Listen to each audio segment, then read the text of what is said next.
Welcome to the Liberty Without Compromise live stream broadcast. We are the only live, local, liberty-minded program right here in Kootenai County. Normally, we are heard every Wednesday night, heard and seen every Wednesday night at 7 p.m. Pacific time, broadcasting live from Kootenai County. Tonight is a special edition, an old-school debate among three of Idaho's candidates for governor. I'm Donna Wilson alongside Dan Wilson. Tonight, we're doing something that has become increasingly rare in American politics, an actual debate. Not a carefully managed press conference, not pre-approved talking points, not candidates hiding behind media teams, handlers, or scripted campaign appearances. Tonight is old school. Real candidates, real disagreements, real questions from the community. Over the last several years, political debates across this country have been disappearing, especially when it comes to establishment or machine-backed candidates. The philosophy has become simple. If you're leading in money, endorsements, or institutional support, why debate? Why risk giving visibility to lesser-known challengers? That attitude has fundamentally changed the political landscape. Voters are increasingly expected to make major decisions about leadership without ever seeing candidates directly challenge each other's ideas in real time. And we here at Liberty Without Compromise believe that that is a problem. That's why we're hosting this debate tonight. We reached out to 4 Republican gubernatorial candidates here in Idaho, including Governor Brad Little. As of tonight, we've received no response from Governor Little or his media director regarding participation in this debate. But we do want to acknowledge and thank the candidates who did agree to step into this format tonight, because that matters. It matters that voters get to hear unscripted answers. It matters that candidates are willing to disagree respectfully, challenge each other directly, and respond to real concerns from the people of Idaho without a protective filter around them. To our knowledge, debates of this kind, especially independently hosted debates without party control or institutional gatekeeping, have become extremely uncommon in Idaho politics, especially here in Kootenai County, and that needs to change.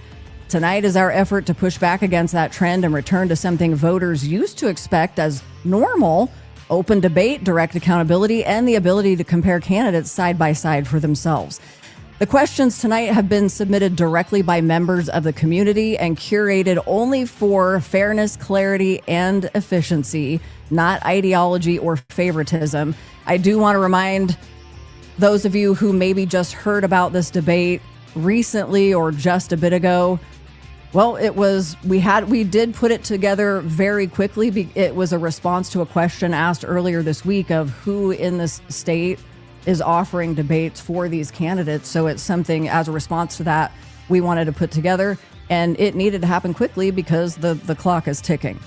So we apologize if we haven't gotten your questions in for those who were late into this, but that is an explanation as to why.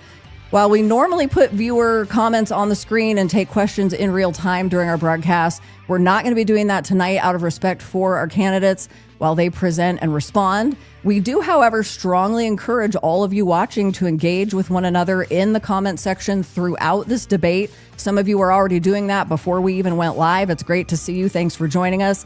And if you believe this kind of open discussion matters, please share this broadcast to your page or profile or those groups there on social media so more Idaho voters can participate in the conversation. A reminder that opinions expressed are those of our candidates and not necessarily ours. Tonight's debate is not the endorsement of any specific candidate. With that, I'm handing this over to Dan to explain the rules and to get tonight's debate underway. Good evening. So glad that you joined us tonight for this debate. I did ask the question last week on X, why have we not yet seen a primary debate between Brad Little, Mark Fitzpatrick, Justin Plante, and Sean Crystal? And after hearing the response from those that were interested in this post, overwhelmingly, we requested out of all the candidates to join us for this debate. Now, we have 3 that have joined us, as Donna already said. Here are the rules tonight. Donna and I are not professionals when it comes to hosting debates, so these are the rules that we came up with. Like them or not, this is what they are and how they will work. Each candidate will have 5 minutes to introduce themselves and cover the following: where they came from, how long they've lived in Idaho, their background, experience, and any other relevant information they wish to share, why they're running for governor, and their top 3 priorities. And to start out, we have randomly through AI selected the following lineup. Justin Plante will go first, followed by Mark Fitzpatrick, and then last, Sean Crystal. When it comes to the questions, all candidates will be asked the same audience-submitted questions. Each candidate will have 2 minutes to respond. I will moderate and ask if any candidates would like to issue a challenge to one of the other candidates. The challenger who asks the challenged person the question will have 1 minute to post his challenge, and the challenged person will have 1 minute to respond. The question will rotate in order. So it'll be continually rounding around 1, 2, 3, 2, 3, 1, 3, 1, 2, which means everybody's going to get a chance to answer a question first, and each candidate will have a chance to answer lastly. I know that we have these men here that are men of liberty. I expect there to be a robust debate, old school style. The only thing that we're going to prohibit is foul language. We're not going to allow any attacks against family members, to include spouse and children. And at the end of everything, if it's flowing back and forth, we may make some of the rules slack. We're going to do the best to ensure that the time limits are held to the time constraints. Again, just the 2 of us. So if something is wrong, we'll try to fix it as fast as possible. And then every once in a while, if we have to pull somebody's mic down because they have gone over their time limit, we may do that. Otherwise, at the conclusion, each candidate will have 2 minutes to make their end comments, and that will be the way we will run this. We have a lot of questions tonight to get through. So with that in mind, we are going to ask that Justin Plante, he will be the first with 5 minutes to go. Don, are you keeping track or am I? All right. I think we lost Justin's signal is refreshing there. If you were going to let him do his introduction first. All right. His went. We're gonna move along. We're gonna let Mark, you're the next in line. Go ahead, and within 5 minutes, we'll start the timer as soon as I get done, reminding you again of the questions. You get 5 minutes to tell us where you come from, how long you've lived in Idaho, your background, experience, and any other relevant information that you want to share, why you're running for governor, and your top 3 priorities. So, Mark, take it away. All right. Thank you so much. Thank you for hosting this. Thank you to the gents that accepted this debate. Glad to be on here. Big fan of conversations and debate in general. It's a big thing for us at Old State Saloon, which I'll get to in a bit. But when I introduce myself to people, I always like to start by saying I'm a Christian man. I love the Lord Jesus Christ with all my heart, with all my mind, and with all my soul. Married to my wife that I'm madly in love with for 23 years. Her name's Sarah. We have 6 children. We homeschool them. And I grew up in North Los Angeles County. Don't shoot me through the screen here when I say that, please. And a son of a police officer. I got to watch my dad. It was a really cool job, him doing that work for Los Angeles Police Department. And I would later become a police officer myself. Did very well through schooling and got congressional nominations to United States Naval Academy, which I took up. And then after 7 months, transferred back to Cal State Northridge, finished with a degree in criminology in 3.5 total years in school. Went to Orange County Sheriff's Academy, where I finished first in my class out of 88 people. And then started my half career, I'd say, with Newport Beach Police Department. Worked 12 years full-time and then 3 years as a reserve. During that time, I found I was very entrepreneurial, and I started some businesses on the side. And then ultimately, at some point, I had to leave police work to do my businesses because they were going good. I've had several businesses in my life. Some of them have done very well, and I've sold them. Others have crashed and burned, and I learned a lot during those times. And I've employed and hired hundreds of people. I've got all the experience and tied in with everything that you can imagine involving all that. fired many people as well. Today, we own 3 companies. One of them is a small real estate brokerage. I own a wedding venue, event center, and I own Old State Saloon. Old State Saloon is one that I'm somewhat famous for. A couple years ago, in June of 2024, instead of celebrating what the world wants you to celebrate, the extreme part of the LGBTQ agenda and pride and everything, we decided to celebrate heterosexual awesomeness at Old State Saloon. It went wild around the world, and I gained a whole bunch of enemies and got death threats and threats to burn down the building, etc., from the extreme left. And I got a whole bunch of support from good people on the extreme right that prayed and showed up to support and even sent financial support. It was awesome. Over the last couple years since then, I have stood publicly for what is right and true in the face of all of the opposition, enemies, and threats.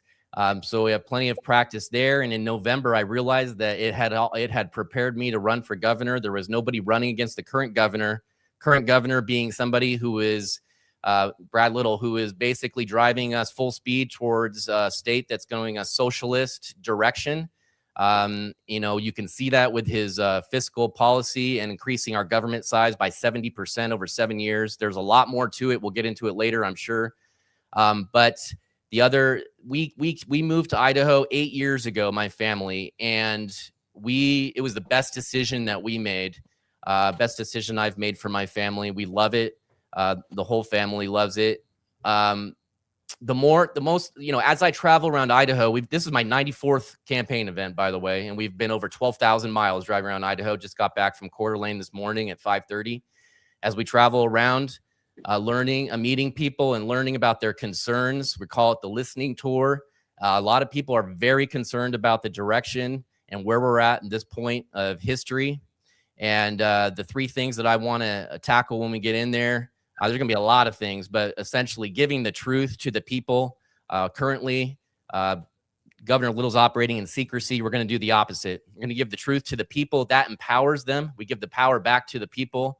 And we'll get them involved in the government. Second thing being immigration. We have a major immigration problem in Idaho. Illegals. Brad Little has essentially sold out our children's birthright and given it to illegals, people that don't belong in our country. And we are shouldering the burden of that. We taxpayers are. It needs to be dealt with immediately. Last thing would be the corruption. We're going to do audits and investigations on almost all 200 agencies at once and clean things up so we have people that are ready to work hard and are going to be honest and true. Awesome. All right, we're going to go next to Sean Crystal. Again, you'll have 5 minutes to respond and tell us where you come from, how long you've lived in Idaho, your background, experience, and any other relevant information you want to share, why you're running for governor, and your top 3 priorities. Go ahead, Sean. And Sean, if you can just there you go. Yep. Thank you guys for having us on. Thank you everyone for coming out. Thank you, Justin and Mark, for being here as well. First off, I'm Idahoan born and raised. I was born in Pocatello, moved out to Shelley as a kid with my father and my mom, and wound up staying in Shelley for about 22 years or so. Before I met my life partner, we moved out to Ammon around 2018, where we now raise our son and our daughter, 4 and 6 year old. Started our family out in Old Ammon. We've been out there ever since. My background comes from management, from everything from food service to numismatics, e-commerce management, and then running our own business here in Idaho Falls, 710 Spectrum. Hemp-derived cannabis shop, first of its kind in the state, operating under Farm Bill compliance. Walking that tightrope of compliance in the cannabis industry in Idaho has taught me a lot about the regulatory environments and how restrictions and regulations can burden small business and impact Idahoans directly. So before getting too much into policy, though, politics was never something that I planned to make part of my life. Like a lot of Idahoans, I spent most of my time focused on work, family, and building something meaningful in the community that I live in. Just trying to get ahead, build a business, start a family, raise our kids, and contribute wherever I felt was like the right place to invest my time, whether that be local chamber of commerce, Civitans, food banks, soup kitchens, anywhere that had a direct impact to my local community and help my fellow citizens. More and more decisions seem to be getting made by people who were disconnected from the realities of everyday Idahoans. Policies that affected businesses, communities, personal lives. They were being written by a political system that often felt insulated and very disconnected by the people it was designed to represent. So for me, it became clear that rather than hoping for a change and complaining, talking about it with friends and neighbors, that it was time to engage, that it was time to get active. And so I decided to step up and put in my hat for several campaigns now here in Idaho. I've run for state representative, city council, mayor of Ammon. This time I decided to throw my hat in for governor, because I've seen how many Idahoans are paying attention. I've seen how many people want honest leadership, real conversations like this about policy, government that remembers who it works for. And so that's the big reasons I'm running. I think that politics needs less politicians and more statesmen. I believe Idaho deserves leadership that's willing to challenge the status quo when it stops serving the interest of the public. And the policies that I've outlined in my platform help focus around that. They range from agriculture to infrastructure to water rights and protection, sensible cannabis policy. And basically they revolve around fiscal discipline, proactive leadership, integrity, limited and effective government, promoting power to local municipalities, and citizens, and just getting government back in its lane overall. I believe that Idaho deserves leadership that's honest about the challenges we face and serious about fixing them. Too often in modern politics, we see platforms that are built around slogans and vague promises, ideas that sound good in campaign speech, but then disappear once the election's over. That approach wins headlines, but it does very little to move the state forward and promote independence of Idahoans. Our platform for Elevate Idaho was built differently. Every section and every guide and every principle is founded on what we believe. Accountability in government, transparency, fiscal responsibility, restoring power to the people, and putting government back in its wheelhouse. My goal is not to expand government or create other layers of bureaucracy to solve every problem in people's lives. It's to restore balance by strengthening the areas where government actually belongs, while returning authority and opportunity back to the communities, the families, and individuals who built the state in the first place. That means restoring fiscal discipline so taxpayers aren't constantly asked to fund unchecked growth. It means strengthening education while putting families back at the center of those decisions. And it means building an economy that rewards innovation, hard work, and local entrepreneurship instead of political favoritism. All right, time. Time. Oh, you're out of time. Right. Thank you. Mr. Justin Plante, following questions. 5 minutes to respond. Where you come from, how long you've lived in Idaho, your background, experience, and any other relevant information you want to share, why you're running for governor, and your top 3 priorities. Go ahead. All right. So originally I am from Colorado. I was born and raised on a small family farm. I watched in-migration from other states, raise taxes to where we could not feasibly sell enough stock or raise enough animals to be able to pay for the taxes. My grandparents and his family decided to break up the old homestead. Everybody got their part to a point, and I kind of just stayed in Colorado for a while in limbo until my family here in Idaho asked me to come out here. I moved out here in 94. Went to College of Southern Idaho, carried a 4.0 all the way through that.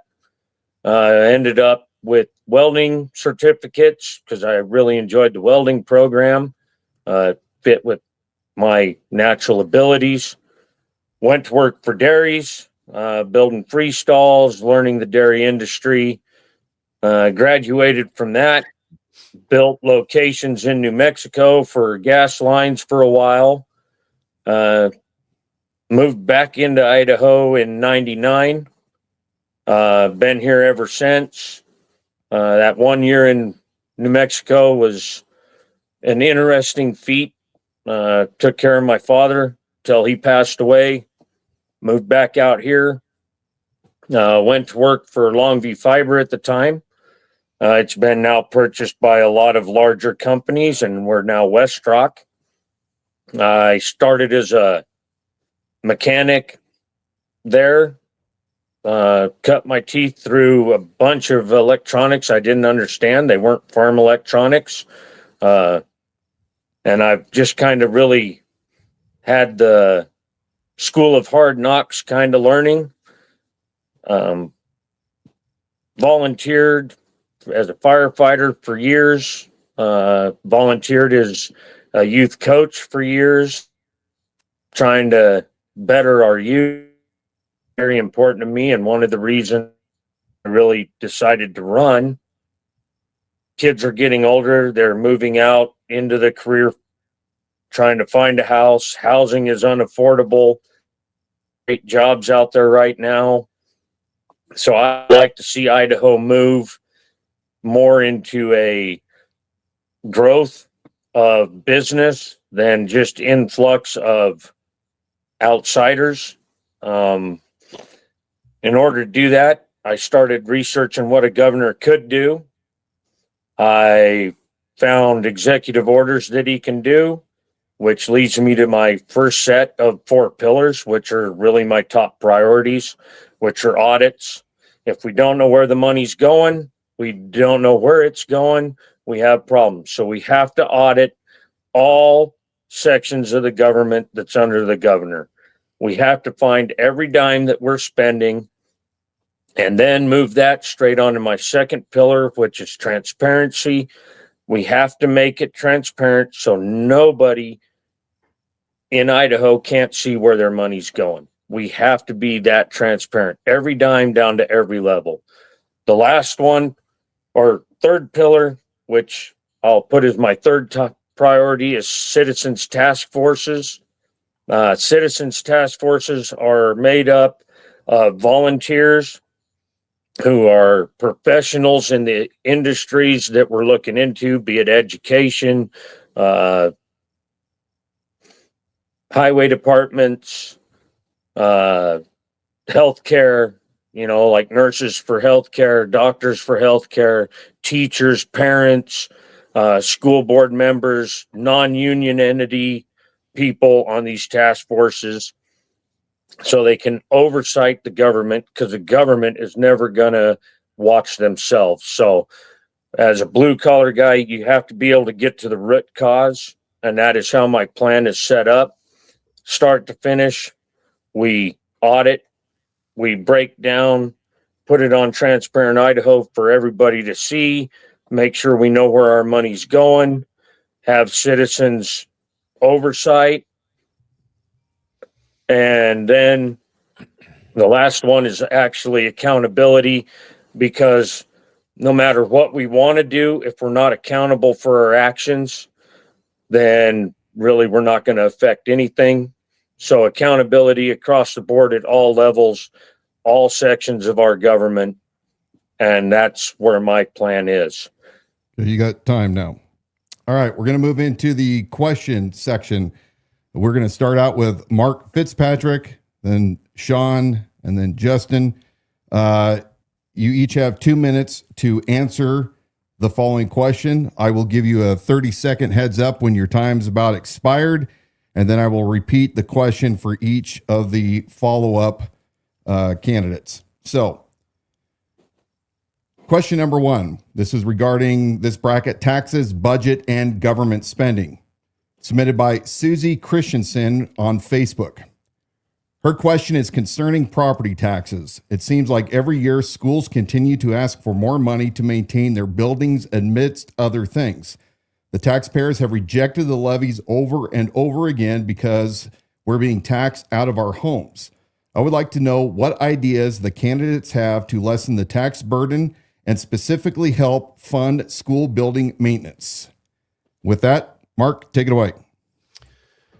All right, so I'm going around Idaho and talking to thousands of people on the county levels. People are very concerned. I remember one meeting, people were really stressed out about finding financing for ambulances. We've also talked about schools and talking about how are we going to charge whatever tax to pay for these things. It's quite ridiculous on the county level that people are struggling that much to come up with an $800,000 budget for something like that when our state is 8 times the total of the county budgets. If you total them all together, they're 1/8 the state budget. And I have witnessed myself with my own investigations, the rampant amount of fraud that's happening in state agencies. So what we're going to do is go in and we are going to cut out all of that fraud. And I have a detailed plan about how to go about doing that. And that was going to free up money to go more where it's needed around the state.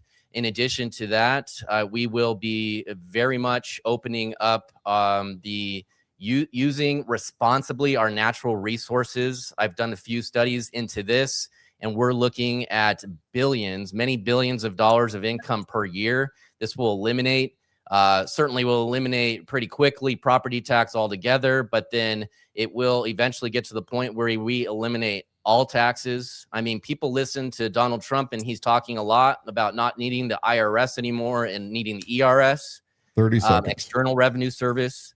I'm in agreement with him on thinking outside the box in ways that are different from the people before us have thought. To answer your question specifically about schools, though, once we cut the government down with fraud and cut out extra departments and things like that, and then start bringing in extra income from natural resources, there's going to be plenty of money available for those things to be built without charging people taxes. Taxation is going to be eliminated under my governorship. Time. Mr. Sean Crystal, the question concerning property taxes. It seems like every year schools continue to ask for more money to maintain their building amidst other things. The taxpayers have rejected the levies over and over again because we are being taxed out of our homes. I would like to know what ideas the candidates have to lessen the tax burden and specifically help fund school building maintenance. Go ahead. Sean, you're on mute. Property taxes, one of the big ones I want to focus on. Because if we truly own our property, we shouldn't be having to rent it from the government every single year. Property taxes have slowly turned ownership into something conditional. Families worked for decades to buy a home, pay taxes on the income that they earn to purchase it, pay taxes on the materials used to build it, pay taxes on the goods used to maintain it, and then every year they keep getting told they must continue to pay taxes simply to keep it. In my opinion, that doesn't feel like ownership, and I don't believe it does to most Idahoans, at least not anybody I've talked to so far.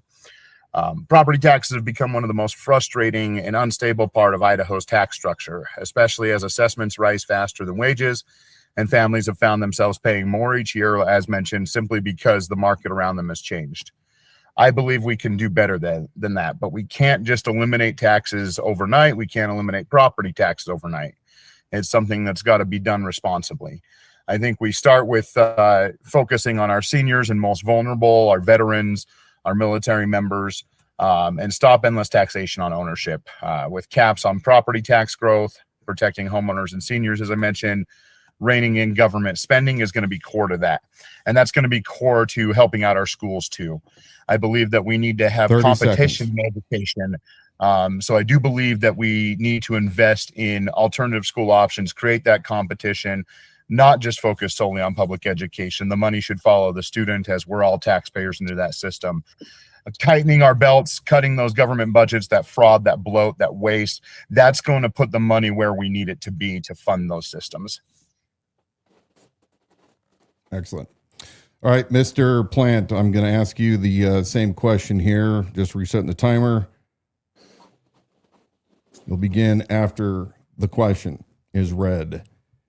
Concerning property taxes, it seems like every year schools continue to ask for more money to maintain their building amidst other things. The taxpayer rejected the levies over and over again because they're being taxed out of their homes. They like to know what the ideas the candidates have to lessen the tax burden and specifically help fund school building maintenance. Take it away, Justin. All right. So again, my whole plan is based off of audits, transparency, citizens task forces, and accountability. So audits are how we're going to find all the little holes, all the mismanagement, all the double spending. That's how we're going to find it. We're going to make it transparent. We're going to push it towards the people so they can see it with a very easy to run Idaho transparent dashboard. That's how we get the citizens behind us. We add citizens task forces for oversight. They can dig into this, into the books, which are going to be online and open. We'll be able to see every position, and those people on the ground, much like a mechanic, are going to be right there. They've worked in it. They've done it. They've seen it before. Now they have a place to actually take it. We take all this information, we break it down. Then once we stop the leaks, taxes will be easier to work on because we won't be losing as much money. Our government will be spending the right money in the right places. And really, you can, we're already one of the lowest tax states in the nation. So we can't really cut any more taxes, but if we stop the leaks, we can build our programs where they need to be. All right, great. Reset my clock here. Is there any challenges to any of the candidates from any other candidate? All right. Next question will be first responded by Sean. And let me get timer set here. Let me ask real quick. Do I need to keep repeating the question to all three, or can I get by with just one, or is it helpful to have it read before each of you get an answer? Maybe we could just let you know if we need a reminder. Whichever you prefer. All right, we'll just do a reminder. All right, so Sean, the question submitted by Robert Arrett from email wants to know, what is your plan to bring Idaho's budget back to 2019 pre-federal tax dollar levels? And number two, what steps will be taken to eliminate or reduce sales tax? Go ahead. So I think the first one in regards to the second part of that question is repealing the grocery tax. We all need to eat. We all need to drink. That's a tax that shouldn't be there. We get taxed enough on our income, on every other spending that we do. We can pull back taxes. That just requires putting together a budget that actually makes sense. My plan wouldn't be to recklessly slash Idaho's budget overnight because that comes with consequences.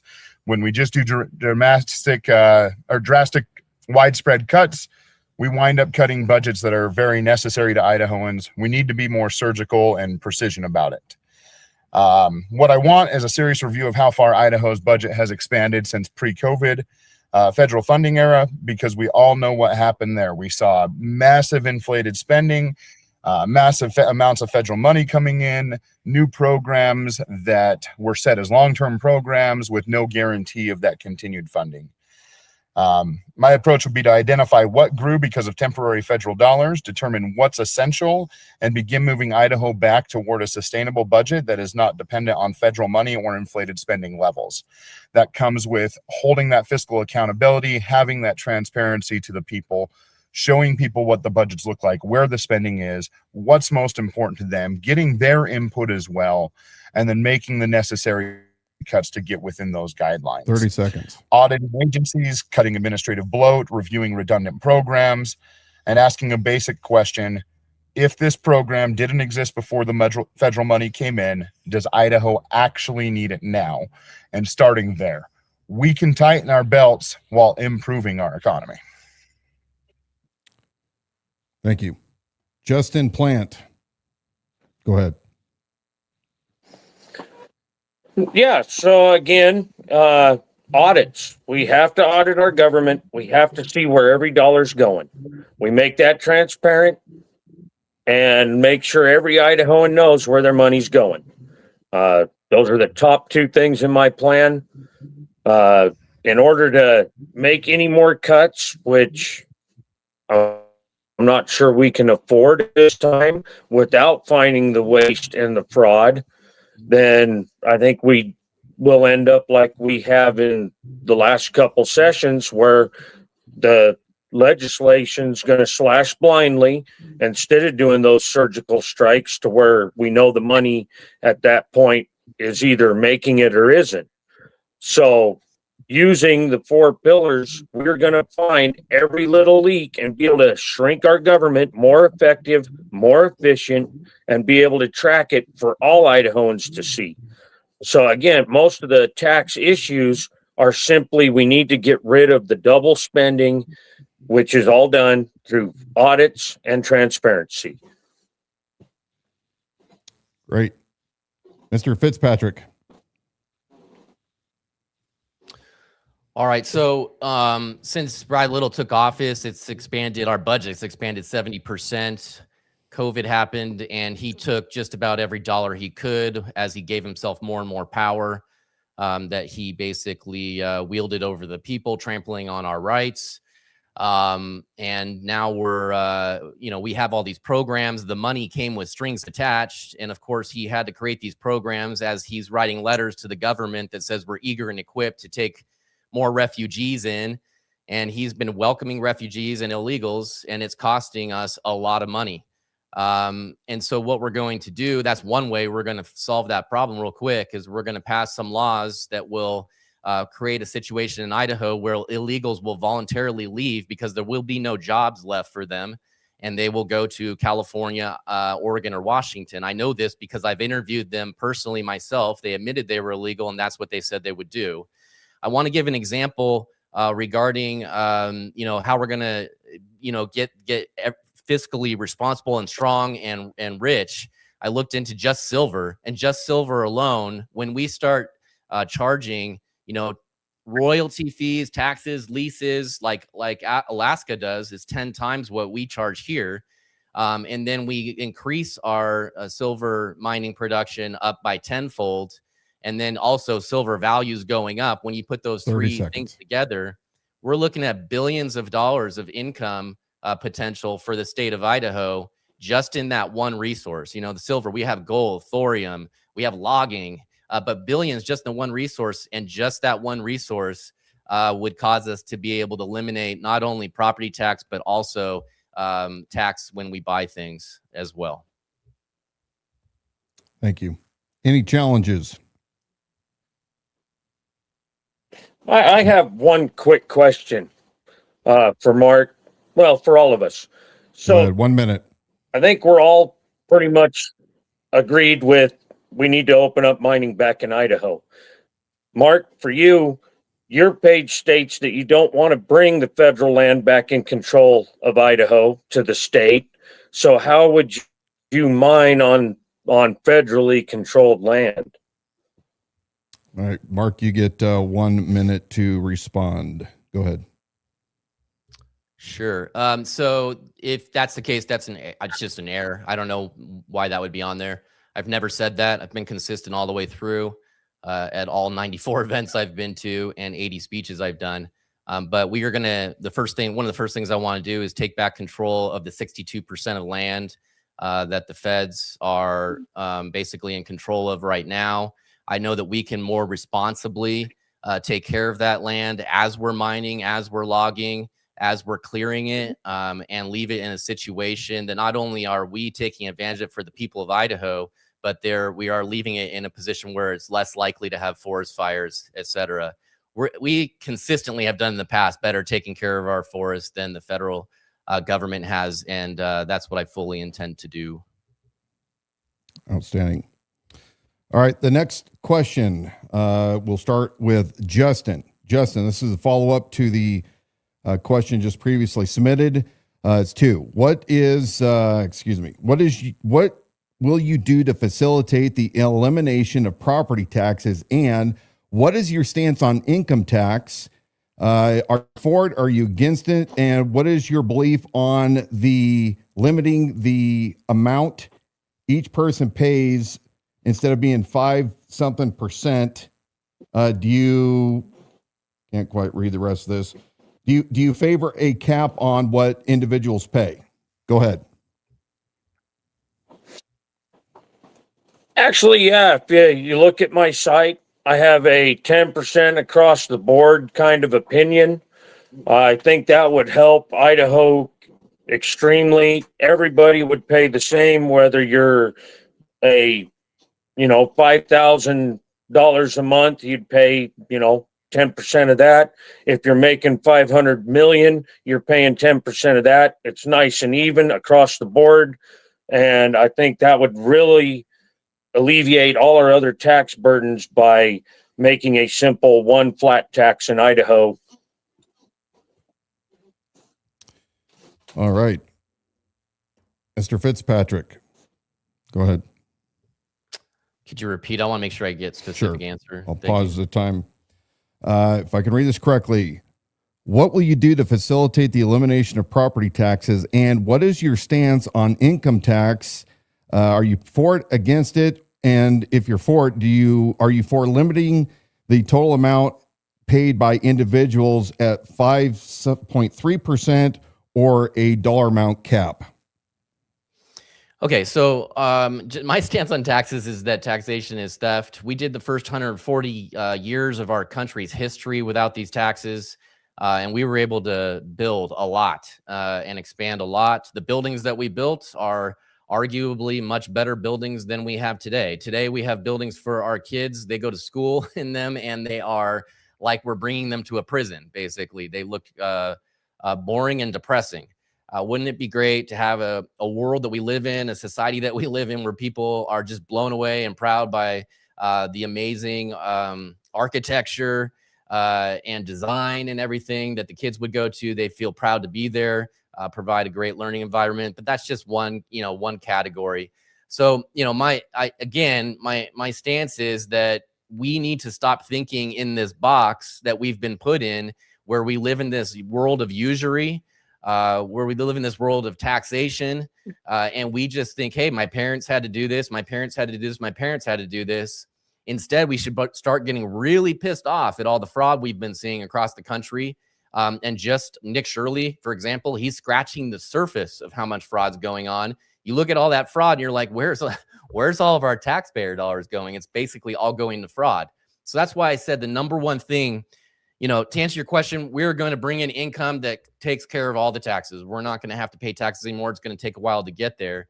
But we need people in office who are not going to sell out. That's the problem, is that we have people in office that are completely sold out. They're corrupt, and they play in this corrupt system. The system has to stop. And when you go vote, you got to find the person that you're most sure is not going to sell out. Thank you for that. Sean Crystal, you're on mute. Property tax isn't something we eliminate by pretending the money doesn't fund anything. It does. It pays for schools, counties, cities, law enforcement, fire, roads, libraries, and other local services. The state doesn't collect property tax directly, but it does control a lot of the structure that forces locals to back the property owners again and again. So my plan would be a simple phased plan. First, we need to cap annual property tax growth on primary residences. That way people and citizens aren't punished just because market values rise around them. Second, we need to strengthen homestead protections, especially for our senior population, fixed income families, and owner-occupied homes. The home shouldn't feel like something that we rent from the government, as I mentioned earlier. We need to shift core facility obligations away from the local endless bonds and levies and get into a more stable state-level funding structure. Our state has started to move in that direction with school facilities and property tax relief funding, but it needs to be a more disciplined approach, more long-term, more proactive, rather than the temporary relief that we've been seeing. Fourth, we require every taxing district to justify levy growth in plain language before it hits the bill. Often we've seen these levy growth bills hidden behind long, drawn-out, complex language that the citizens just don't read or understand. Fifth, we use budget savings, surplus revenue when available, through targeted replacement revenue to buy down property tax dependence over time rather than overnight and recklessly. On income tax, we already have sort of a flat tax structure, but I support simplifying 20 it. seconds. I'm with Justin here that we go down to a very simple flat tax that's equal and equitable for everyone involved. Idaho's current individual flat tax and the broader goal should be a system that is simple, predictable, and limited. Cap the growth, protect the home, shift core obligations off the backs of local property owners, and force government to live within its limits before asking Idahoans for more. All right. Any challenges? All right. Moving on to illegal immigration, labor, and agriculture. We're going to start out with Mark Fitzpatrick. The question submitted by Mark Zuber via email. There's two questions. Number one, what does Idaho First mean to you? Are our leaders following this principle? What would you do to change this? And then number two, how will you solve the illegal problems in our dairy industry? And how will you address this with the Idaho Dairymen's Association? Go ahead. Yeah, our leaders are not Idaho First, and leadership primarily coming from Governor Little's You stole my pen. I can't write the question down. Go ahead. We're going to, Mark, hold on a second. We're going to go ahead and put the time back on for the interruption. Gentlemen, please keep your phones on mute until it's time for you to speak. So we're going to go ahead and reset the clock. Go ahead, Mark. All right. Let's see. Can you just remind me the question real quick? Give me a few seconds to reset. Sure. What does Idaho First mean to you? Are our leaders following this principle? What would you do to change this? And how will you solve the illegal problems in our dairy industry? How will you address this with the Idaho Dairymen's Association? All right. As I was saying, Brad Little's definitely not Idaho First. He's another country first. One thing when you take taxes and you redistribute them to other people, people call that, socialism or communism. But when you take taxes and you redistribute them to illegals, that's like fostering or planning an invasion, is basically what's going on. And it's a burden to our society. And this is just the first step. It goes to a few more steps, and suddenly you have these people who have invaded our country who are now voting. And this is the plan of the leftist agenda. And Brad Little is playing his cards, basically showing that he is part of this agenda. And people need to wake up and be aware of it before it's too late. How do we solve this problem? We don't need to worry about arguing with sheriffs and coming up with budgets and finding jail rooms and getting ICE to do what they're supposed to do. We just bring it to a state level. We make it illegal for employers to employ illegals. That was Bill 700 in this last session that got drored by Guthrie. If we get a bill like that to pass, as governor, I will create a division of Idaho State Police that will enforce this. We will investigate employers who are employing illegals. We will prosecute them. Once we prosecute a few of them, I promise you, nobody's going to employ illegals anymore, and they will leave. As far as the Dairymen Association, this is real simple. You go and you explain to them it's illegal to pay illegals under the table. If we make it so that we suddenly give them a bunch of rights, they're going to create a group, a union, and suddenly they're going to need to be paid as much as you're going to need to pay Americans. And so what we just need to do is have the illegals leave by stop giving freebies and jobs to them. And then we pay Americans, let the open market figure out what we pay Americans, and we pay them what we need to pay them. Thank you, Mr. Fitzpatrick. Going to Mr. Crystal. Do you need a refresher on the question, or are you good to go? I think I'm okay. All right. I'm with Mark here. I don't believe that our current leadership is addressing this problem or taking it seriously. I hear these people talk about addressing illegals and immigration in Idaho, but then turn around and support protection of the visa system that is actually surpassing illegal immigration today. So through those visas, many of those workers, a higher number than are coming across the border illegally, are just staying here after their visas have expired. And so that's outpacing illegal immigration itself. When it comes to the dairy industry, I've seen them protect this the most, saying that they would be out of business if it weren't for that immigrant worker. So as Idahoans, we've got to ask the question, do we adapt and overcome that issue and maybe see new dairymen come on board to fill that gap who can pay Idahoans? Or do we continue to support low-wage immigration workers? As governor, I would sit down directly with our dairy producers, our agricultural leaders, law enforcement, and workforce officials and deal with this honestly, not with political slogans, not with a political war. That's not real leadership. We need to have honest conversation, but we can't pretend it's not happening. The goal would be simple. 3 things. First, we need to protect Idaho workers and lawful labor. If employers are knowingly exploiting illegal labor, that has to be addressed. That means holding them accountable if criminal penalties have to be done. Like Mark said, we do that a few times, and that's going to start changing some mindsets. But the penalties have to be equatable. They can't just be a slap on the wrist, have a nice day, go ahead and do it again. We've seen that too many times in our nation's history. Second, we push the federal government for a functional agricultural worker system that supports state sovereignty on the matter, gives us our right back to control the matter, puts them in their wheelhouse of controlling the matter on a federal level. Third, we build better Idaho workforce pipelines through trade education, ag programs, and employer-led training, so we're not permanently dependent on a broken labor model. Time. Mr. By the way, is it more helpful if I just shout out 30 seconds? I want to make sure that I'm being fair with everyone. Any consensus on that? Yeah, it's fine with me. All right. Mr. Plante, do you need a refresher on the question, or are you ready to go? I think I'm ready to go. I believe strongly, like both these gentlemen do. We definitely need to get illegals out of Idaho. We do have to protect our regular Idahoans because a lot of Idaho is agricultural. In my plan, I have several different methods to replace that workforce as we grow out of using illegals at a very low pay grade.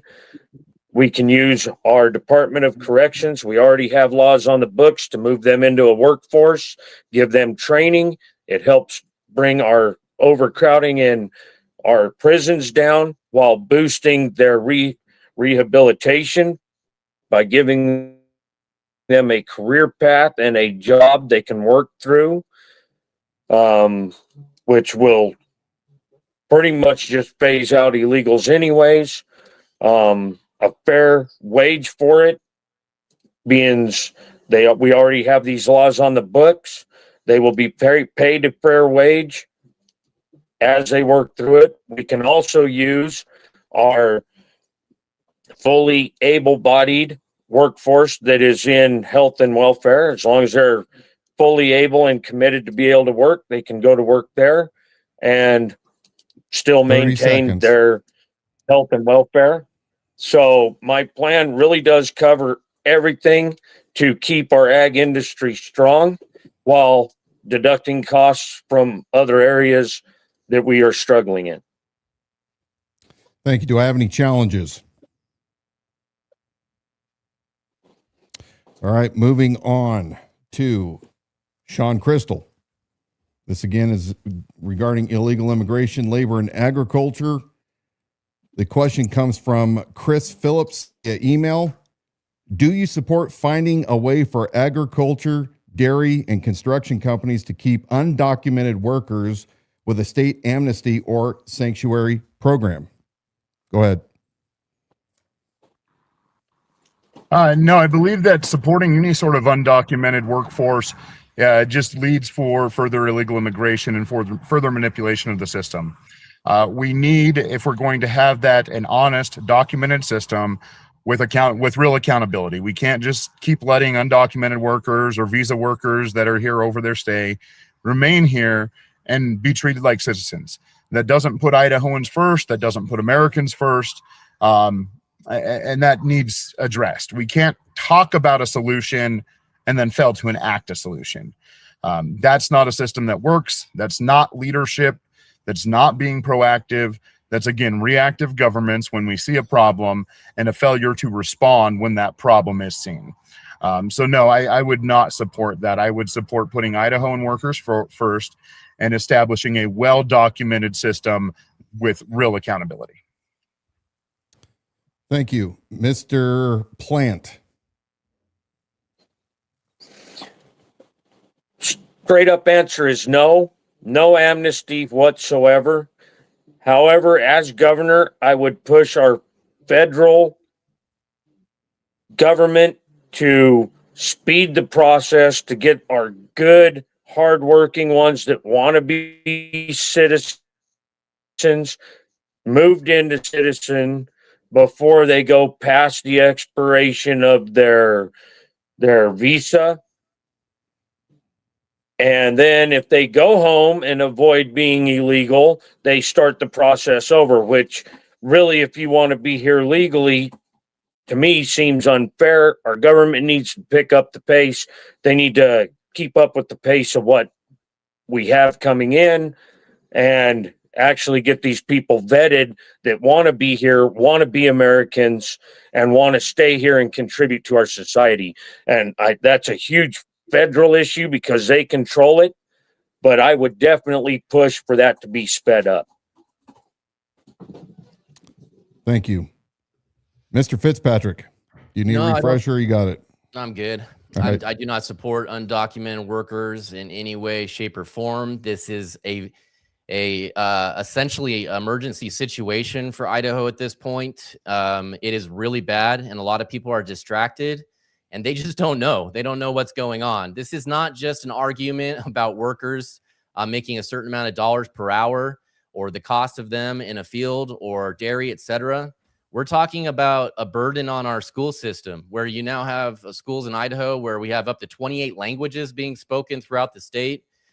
We have homework being given in English on one side and Spanish on the other side. And this is Idaho, you know? And so this is unacceptable. The illegal immigrant population is way too high.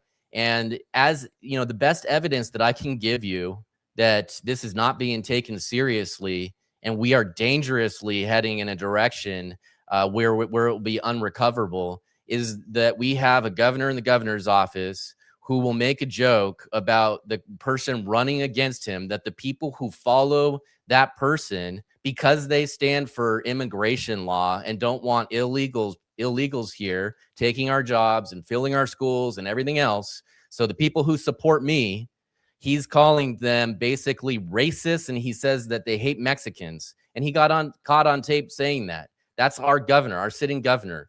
Meanwhile, he's literally at a event with guys from the ag industry, packed from the ag industry, as he's saying these things, the very people that are giving him money for his campaign. And he's in his office basically doing everything he can to do nothing about the illegal immigration problem that is ransacking our society. Do I have any challenges? Mr. Plante, this next question is for you. It comes from Wandering Scott on X. Question is, without supporting the perpetual use of illegals by the ag and construction industries, what do you see as a path forward to solve the labor needs of the state? And how would you encourage skills and trade education, not only for the underemployed, but our youth?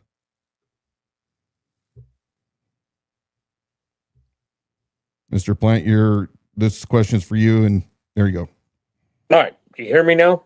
Yes. All right. So I've already covered part of that.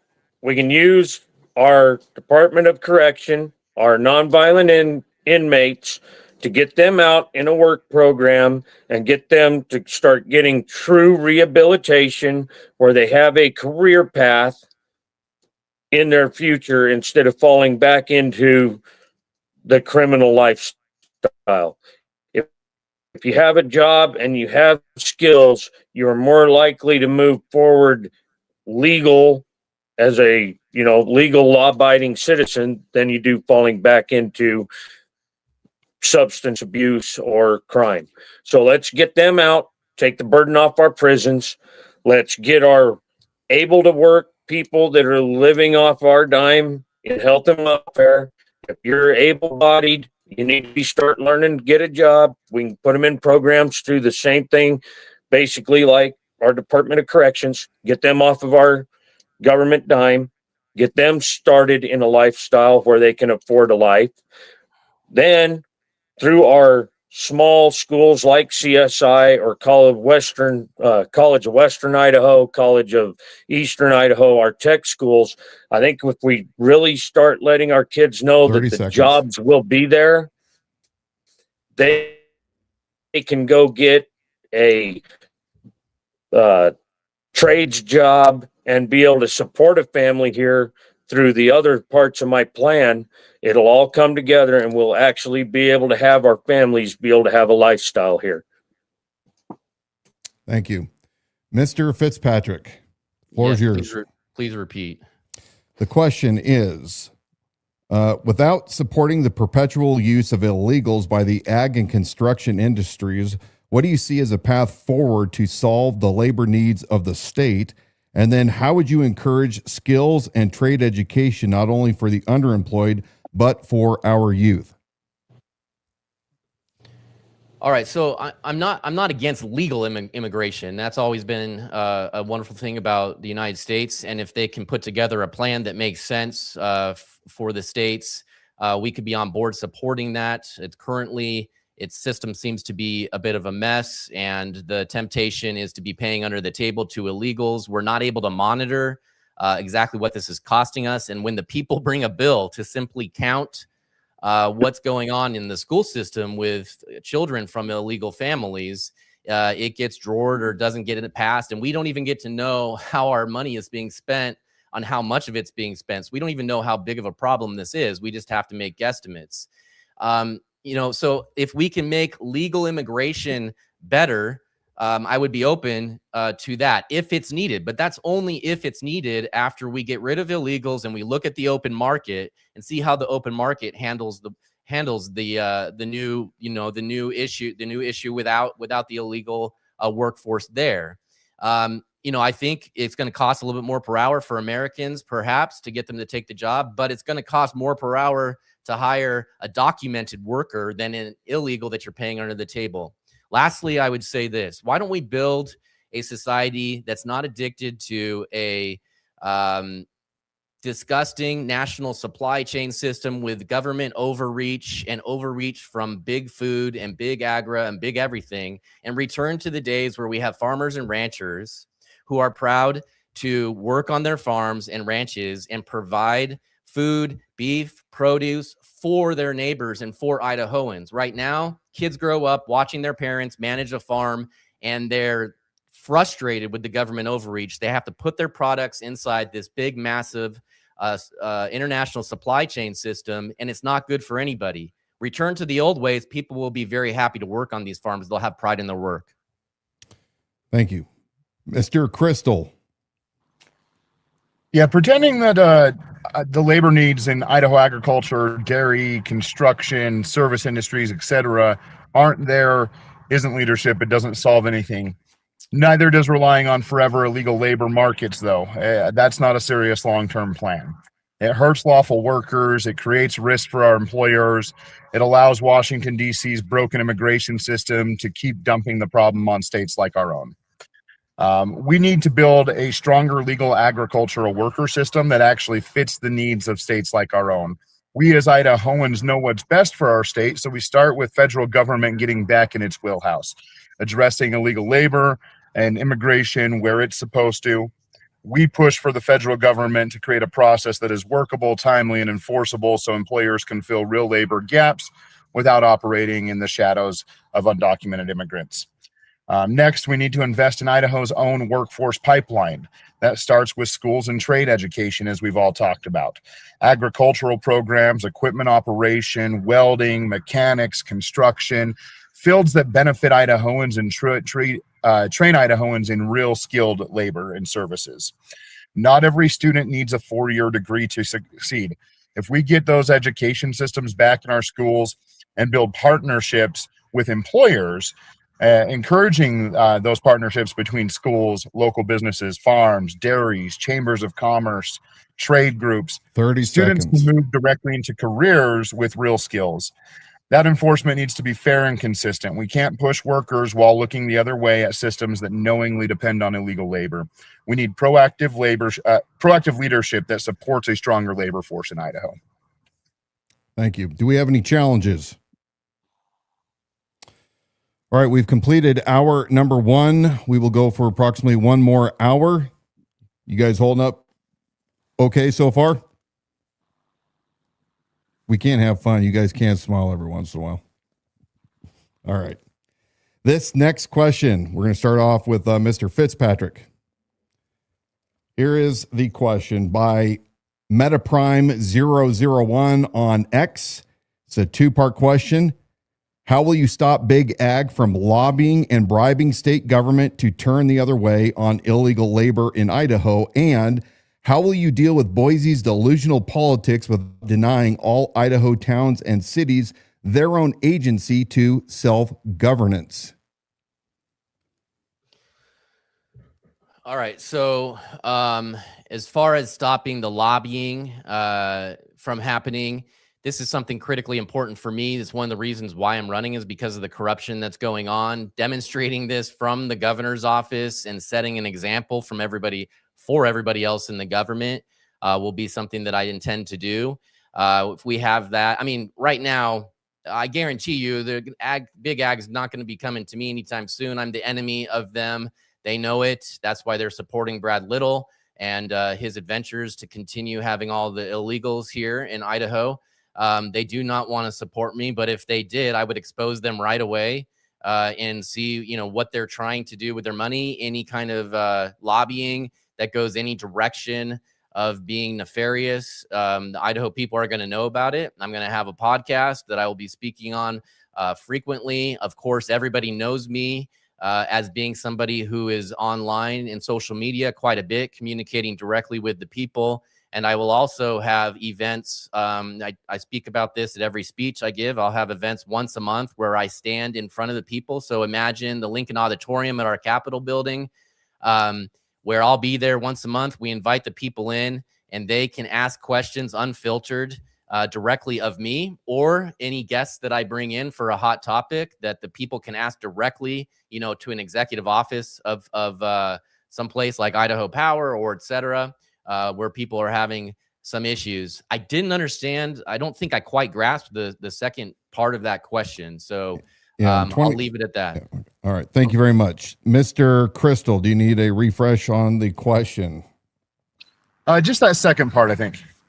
Second part was, how will you deal with Boise's delusional politics without denying all Idaho towns and cities their own agency to self-governance? Go ahead. All right. So in the first part, I would push for stronger transparency around lobbying and campaign money. If we're going to hold corporations accountable and businesses accountable regarding the illegal immigration, we need to also have the same accountability to the lobbying organizations. If they're pushing for the illegal immigration, supporting and financing that, we need to have regulation that helps prevent that. I would support tighter conflict of interest disclosures. If elected officials are voting on agriculture, labor, immigration, or enforcement policy, while having financial or political ties to the industries affected, the people deserve to know about that before a vote occurs. I would also use the governor's office in regards to pushing back on those delusional leaders to call it out directly. I'm not interested in supporting or protecting politicians who campaign on law and order and then quietly support a system that depends on stuff like illegal labor just because it benefits the powerful interests that are funding their campaigns. Again, that's not real leadership. That's not accountability to Idahoans. That's not stewardship to the people we represent. Lastly, I would push for real legal labor solution. Idaho agriculture has labor needs, but they should not be met through unlawful worker programs. We need to hire Idahoans or lawful immigrants. We need to stop looking the other way while illegal labor becomes the main business model that doesn't support Idahoans, it doesn't protect Idahoans, and it doesn't benefit Idahoans. So simply put, we need to support Idaho agriculture. We need to support lawful workers. We need to protect Idaho taxpayers, and we need to stop letting lobbyists write the rules behind closed doors. We need to hold our politicians accountable, and we as elected officials need to be stewards of the people we represent. We're employees to them. We're accountable to them. They elected us to represent them, not the lobbyists and not the corporations. All right, thank you. Mr. Plante, do you need a refresh on the question? Yes, please. All right. Again, these are from viewers. How will you stop big ag from lobbying and bribing state government to turn the other way on illegal labor in Idaho? And how will you deal with Boise's delusional politics without denying all Idaho towns and cities their agency to self-governance? So again, ag policy is pretty simple. The 4 pillars make us to where we just won't be able to have any illegals on anybody's budget. Using the carrot before the stick. Like I said, we're going to use our already existing laws to shore up our immigrant problem with our Department of Corrections laws and using our able-bodied citizens that are on health and welfare. We're going to be able to shore up our agriculture with that while expanding and bringing in more young youth through our education system in the ag field to be able to shore that up. As for the Boise politics, I would have to do a lot more research on that before I could really give you an honest answer. I'm really big on letting your community government govern themselves, keep government in its wheelhouse. So my best thing is, if you don't like the politics in your town, vote them out, vote new ones in. Thank you very much. Do I have any challenges? Moving on to growth, infrastructure, water, and wildlife. This first question is for Sean Crystal. It comes from Erica Rowe. Erica Korasmom 1 on X. Here is the question. Thoughts on requiring closed loop systems and providing their own energy sources for data centers? Mr. Crystal. I believe that AI isn't something that's just going to go away. We're not going to keep it out of Idaho, no matter how much we want to do that. Now, I do believe that we need to have a system that requires those AI companies, those big data centers, to support our agriculture, to support sustainability, etc. However, I'm starting to realize, based on my research around this, that these AI data centers aren't as big of a water waste as many believe. Stuff like corn is a much larger water waste resource than these AI data centers, but we don't talk about those numbers. It uses a plethora more water for our corn industry. Now, mind you, we do see other benefits such as feed for our cattle and things like that. But there are other alternatives. We could grow hemp in place of corn, and that feed would actually be more sustainable than the corn crop. It would require less water. It would require less agricultural resources. There would be less waste overall. But yeah, I believe that these AI data centers, and any business for that matter, coming in and pushing big development in our areas, needs to also support our economy, needs to support the environment around it, needs to support Idaho lands, and make sure we're not just pushing stuff that's going to be detrimental long term. All too often, we'll see some of these big facilities come in, build a large scale operation, and then 5 years later, they leave the building abandoned and move to another state. We need long-term infrastructure plans that support Idahoans in this matter. Thank you for that. Mr. Plante, your thoughts. So my plan is all about oversight of the government. Doesn't need to provide it. It is the responsibility of all Idahoans. So again, looking at audits, making it transparent, using Citizens Task Force, and then leaving it up to the people in the area that either want to bring this in or don't want it. They can either vote for it or vote against it. I think small government at the state level, and let each county decide if they want to put one in, if it's good for them economically, if they've got the water for it, if they've got the power grid for it. I really think we should leave data centers up to the county, the city, the people that live and are going to be affected by it in that area. Mr. Fitzpatrick, do you need a refresh on the question? Yes, please. Question is, thoughts on requiring closed loop systems and providing their own energy source for data centers? Yes. So those are two ideas to solve some of the problems. And I would say my answer, or where I stand about data centers right now, is I'm a big no. I'm a big no on this is the second time. You got to mute yourself, Mr. Justin. All right. So I'm a big no on. I got you. I'm sorry. I'm sorry. Go ahead. We'll start you again. Go ahead. Start again from 2 minutes. Okay. I'm a big no on data centers. However, if there are solutions and it winds up being that we study this and the beginning of it and the building of the data center, but also long-term, it ends up showing that it is for the clear benefit of the people of Idaho. If those things were to happen, we could look and say, hey, look, I would give approval or my support for such a project. I'm very interested in next generation nuclear energy. And that would basically provide opportunity for something like this to not be attached to the grid in any way, wouldn't burden the power that other people are using for their residences and houses. And the other thing on this topic that's very concerning to me is, why are these being approved if everybody seems to be pretty upset about it and the people keep having to dig for information and find out? The negotiations on these projects should be far more transparent. As a governor, I will make sure that it's transparent so the people know what's going on. What you don't want to see is a data center that gets approved and they didn't really take in consideration long-term impact against the people of Idaho.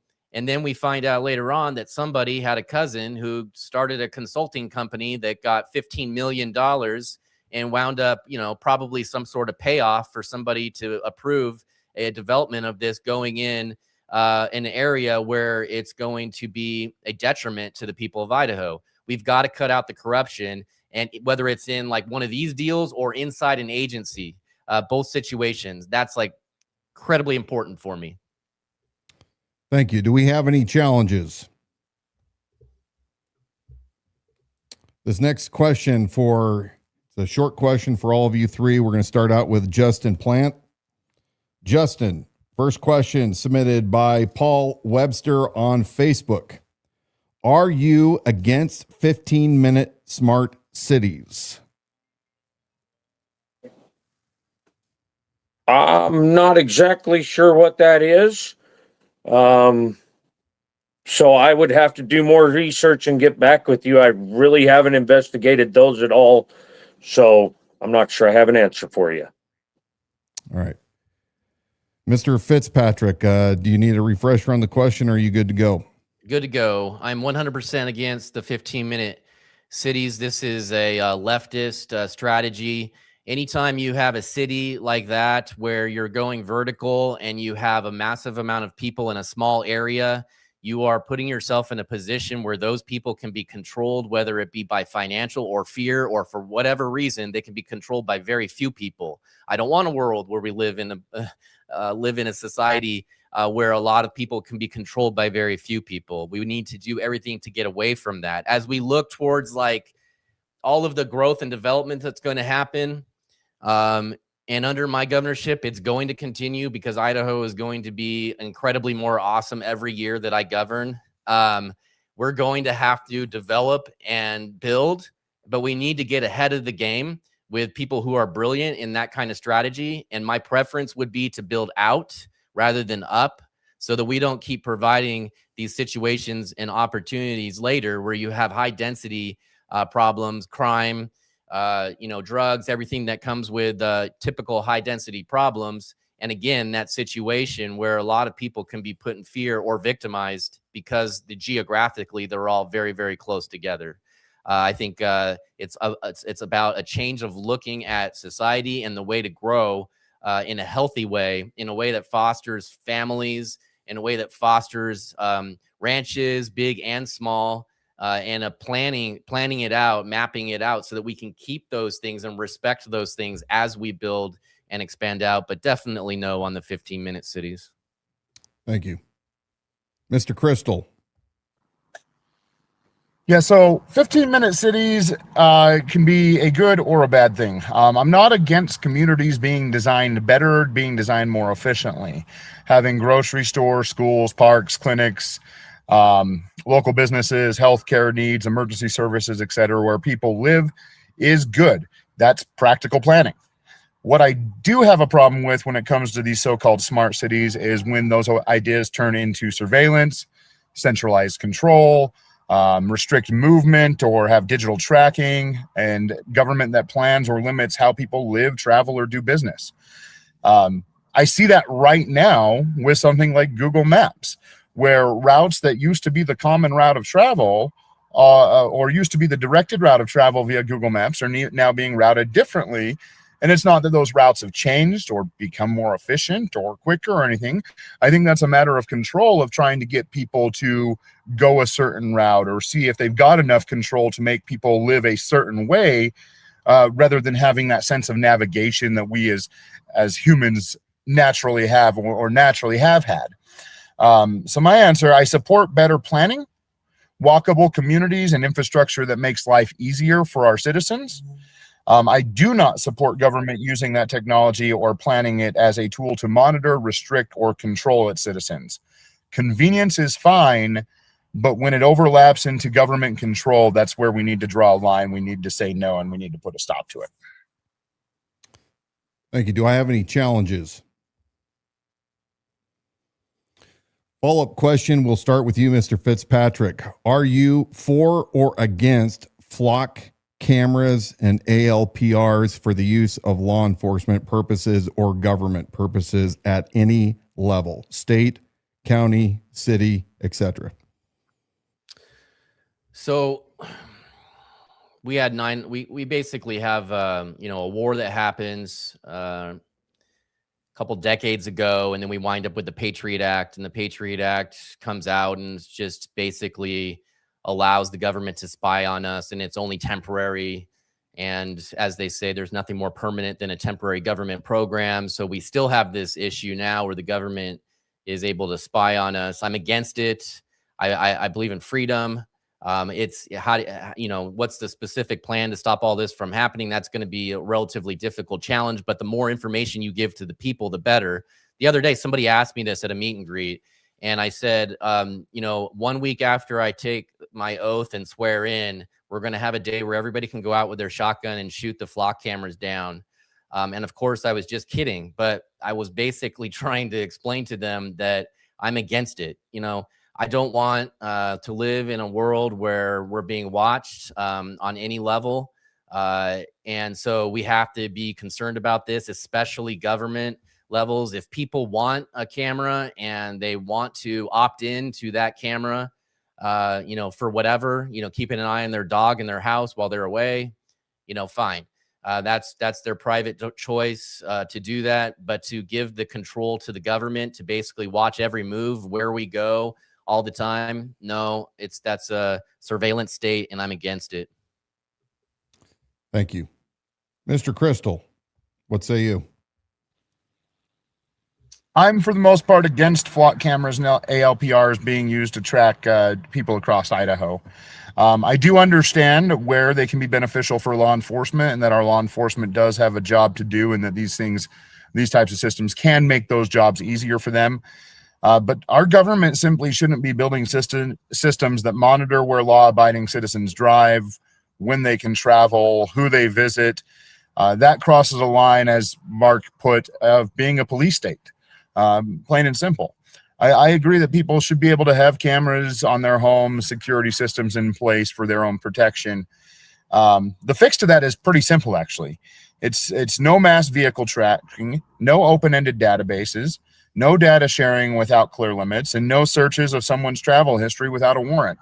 Now, yes, we can see abuses in those systems still, but we should allow that to be decided at a local municipality level, not at the state level. It shouldn't be forced upon to all communities by the state. It should be decided on whether a community feels that their community needs or wants or has a desire for that system.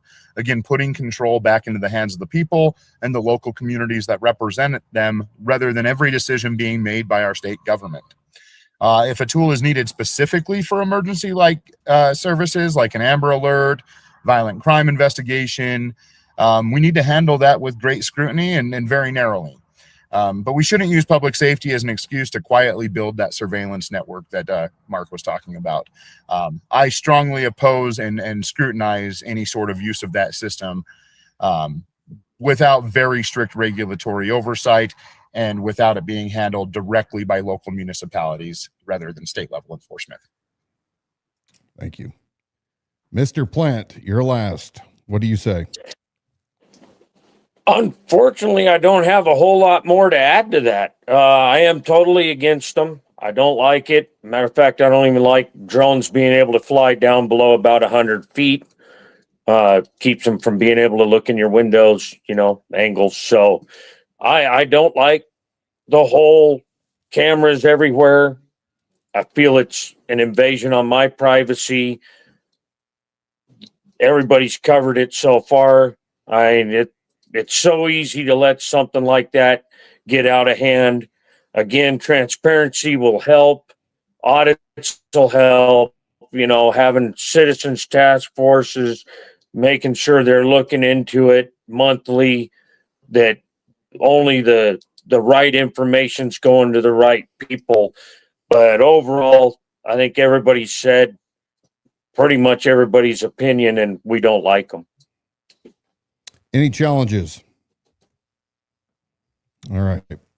We have one last question here under our growth infrastructure, water, and wildlife. This question was submitted by, it looks like Heather Icho Win off of Facebook.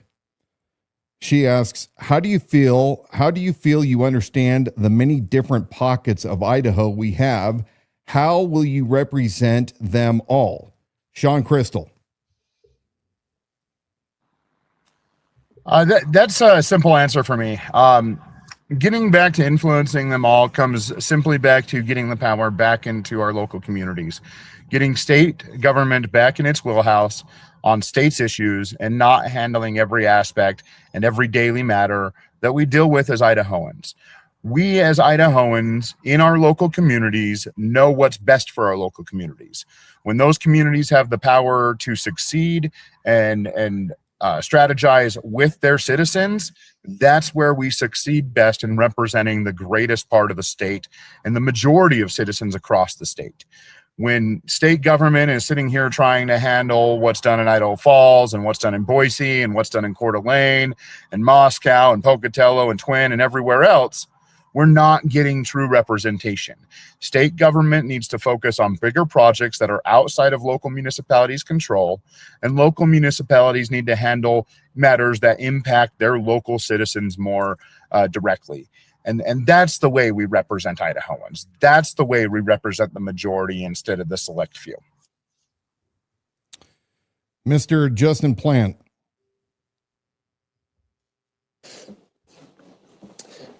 Okay, so it all starts with managing our money, making the government transparent, keeping it small, effective, and efficient. People that I've talked to, and I've talked to Democrats and I've talked to Republicans, and I've had great conversations with Democrats that are running for the governor, and we all have the same problems, really. It's like the two parties don't want us to talk. And if you do, we have the same problems. And that's finding our waste, managing the government, making it smaller, making it efficient, and making it effective. I don't see there's a whole lot of conjecture in Idaho that isn't being, artificially made. We're all pretty much understand that our government is crumbling. Our education systems are failing. Our highways are falling apart. So we have to get to the root cause of where our money's going, make that transparent, and that works for all Idahoans. You throw in citizens task forces where you have all sorts of people that are professionals in their industry looking over the government saying, whoa, this ain't right, or this is a good program, on top of our transparency in the audits. It brings everybody together, minimizes government, and really makes us just that much more efficient and available to everybody. Any challenges? All right, let me reset my timer here. We're going to move on to government. I don't think I answered that one. Oh, I am sorry about that. Thank you, Mr. Fitzpatrick. Do you want me to refresh the question? No, we're good. Okay. Thank you for catching me. Yeah, no worries. So on my campaign, I've driven 12,000 miles around, and we've driven from the Canadian border. I've been up there a couple times, all the way back down here over to the east side, and then up to Salmon and everywhere in between. We nicknamed it the listening tour. And yeah, people do have very, very different concerns in the different areas. I believe, my campaign shows that I care about everybody across Idaho. When I say that I'm going to meet at least once a month in front of the people, it's going to be in different places. A couple times a year, it'll be in the Lincoln Auditorium, but we will have different places around the state where your governor will show up, and the people can come in, unfiltered questions, and ask questions of me. In addition to that, on the podcast and everything that I've mentioned, we're going to bring people in from all over the state, or on the show from all over the state, to talk about local issues.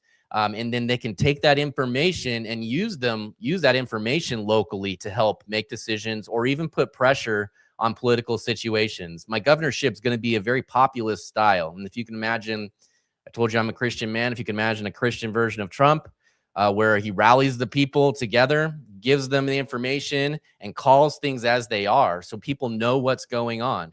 Skip the mainstream media, because they've done nothing but give us a disservice of hiding things and keeping secrecy going on in our government, and not calling out evil and not calling out corruption. We're going to skip them and distribute truthful information to a decentralized media, independent sources across the state. And that's how, as a governor, I can help represent everybody in the different areas properly, by getting the information out through a different distribution system. Right now, nobody knows what's going on, and it's part of an evil plan to keep everybody out of the know and addicted to things like entertainment and comfortability. Enough of that. Let's get the people involved in our government. Again, my apologies for getting out of turn there, Mr. Fitzpatrick. No problem. We have 30 minutes left. We're going to move to government and culture and election integrity. And if I'm following my notes correctly, we're going to start out with Mr. Plante. The question that we're going to first go to is from text message from Ron Everly. What is your stance on the Defend the Guard Act?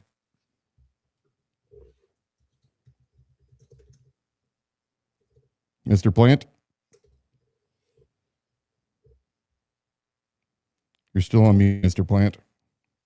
It shows that I'm not. All right. How about now? Excellent. I'm frozen? Why am I frozen? Okay, we good? 38 seconds. Go ahead. All right. Well, I'm not sure exactly what that is again.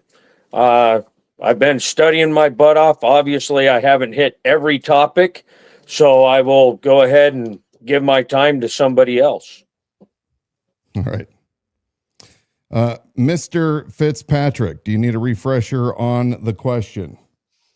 No, it's for me. I don't want our soldiers going off to a war that's not been decided and made official by our entire Congress. I don't see. I don't want that. I'm pretty much against war. I realize there's a time for war, and when we need to go to war, we go to war. But we all can say today that we've witnessed wars that have happened in the past where we thought we were going to war for a certain reason. And we find out 10, 20 years later that we sent our sons and daughters to that war, and there were reasons far different than what we thought they were being sent for. And so I do have a very strong and I believe healthy hesitancy to allowing, our guard to be just said, or sending them off to a war without some serious decision making and examining the situation by a lot of our representatives. And I think that we have to understand that we are getting propaganda about international situations, and that propaganda given to us is so that we would react a certain way to things. And so my stance on a lot of foreign type of things is that I have hope that our country is doing the right thing. And generally speaking, I'm going to back our country. I'm just kind of rest in that fact that I have hope that we're doing the right thing. But as far as putting our sons and daughters at risk without serious, very, very serious analysis by all of our representatives, I would be against it. Thank you. Mr. Crystal. I also don't know enough about the Defend the Guard proposal to answer completely honestly and transparently, but I will say this. Our National Guard members should not be sent into overseas combat without Congress doing their job. Article 1, Section 8 gives Congress the power to declare war. And too many decisions, as Mark stated, have been shifted into vague authorizations and through executive action, where we've been told we're going to war for one thing, and then we wind up staying there for something else, or the matter at hand gets completely pushed aside in the first place and it becomes a political war. That doesn't mean that we refuse to support national defense. If we're sending our sons and daughters into combat, the federal government should be honest, constitutional, and accountable to the war, to the reasons we're sending them there. I would support Idaho pushing back on endless wars and requiring proper congressional action before our Guard is used in combative overseas actions. I would like to pull back that power and see Congress held accountable and see Congress held to that authorization rather than just having executive power in regards to that, except in the standards of, or except in the situations of imminent danger. Thank you. Any challenges? This next question will start with Mark Fitzpatrick. The question comes from email question by David John Brashear. It's going to be a long one. Which of you, and we'll ask Mr. Fitzpatrick, do you think we should get rid of the DMV and use passports as driver licenses, and for vehicle insurance, get rid of registration and license plates, or modify and update the laws because they are real ID compliant for states to allow it so illegals can stop getting them and just hand them to, hand them out? And what do you say about that, Mr. Fitzpatrick? So I don't think that that's one of the things that's top on my list. I think we're looking at the general idea of that question is talking about our original liberties and basic freedoms. We've gotten ourselves into a world where you have these massive corporations, including the Corporation of the United States, that essentially create restrictions and rules and make it so you have to license things all the time. They're essentially enslaving us with all of these activities that restrict our freedom. And God created us free. He gave us inalienable rights, life, liberty, and the pursuit of happiness. It should be much more simple. And I think this person might be suggesting, why don't we live a more simple life without all of the rules, regulations and overreach. There's part of me that is very, very attracted to that. But this is not something, to be very, very clear, this is just not something the governor is going to be able to go do and say, we're going to eliminate the DMV, et cetera. Would I be in favor of exploring that idea if the people rose up and decided they want to go back to a world where we're just going by Black's law and it's real simple? I'd be very open to that, but that would basically be a tear down of a lot of systems, be a tear down of the corporations that we live our lives under and the banking systems, et cetera. But yeah, so, you know, maybe something like that's coming in our lifetime. I'd be there for that conversation for sure. But as it stands right now, that's not anything that I would be able to realistically lead as the governor of Idaho. Mr. Crystal, what do you say?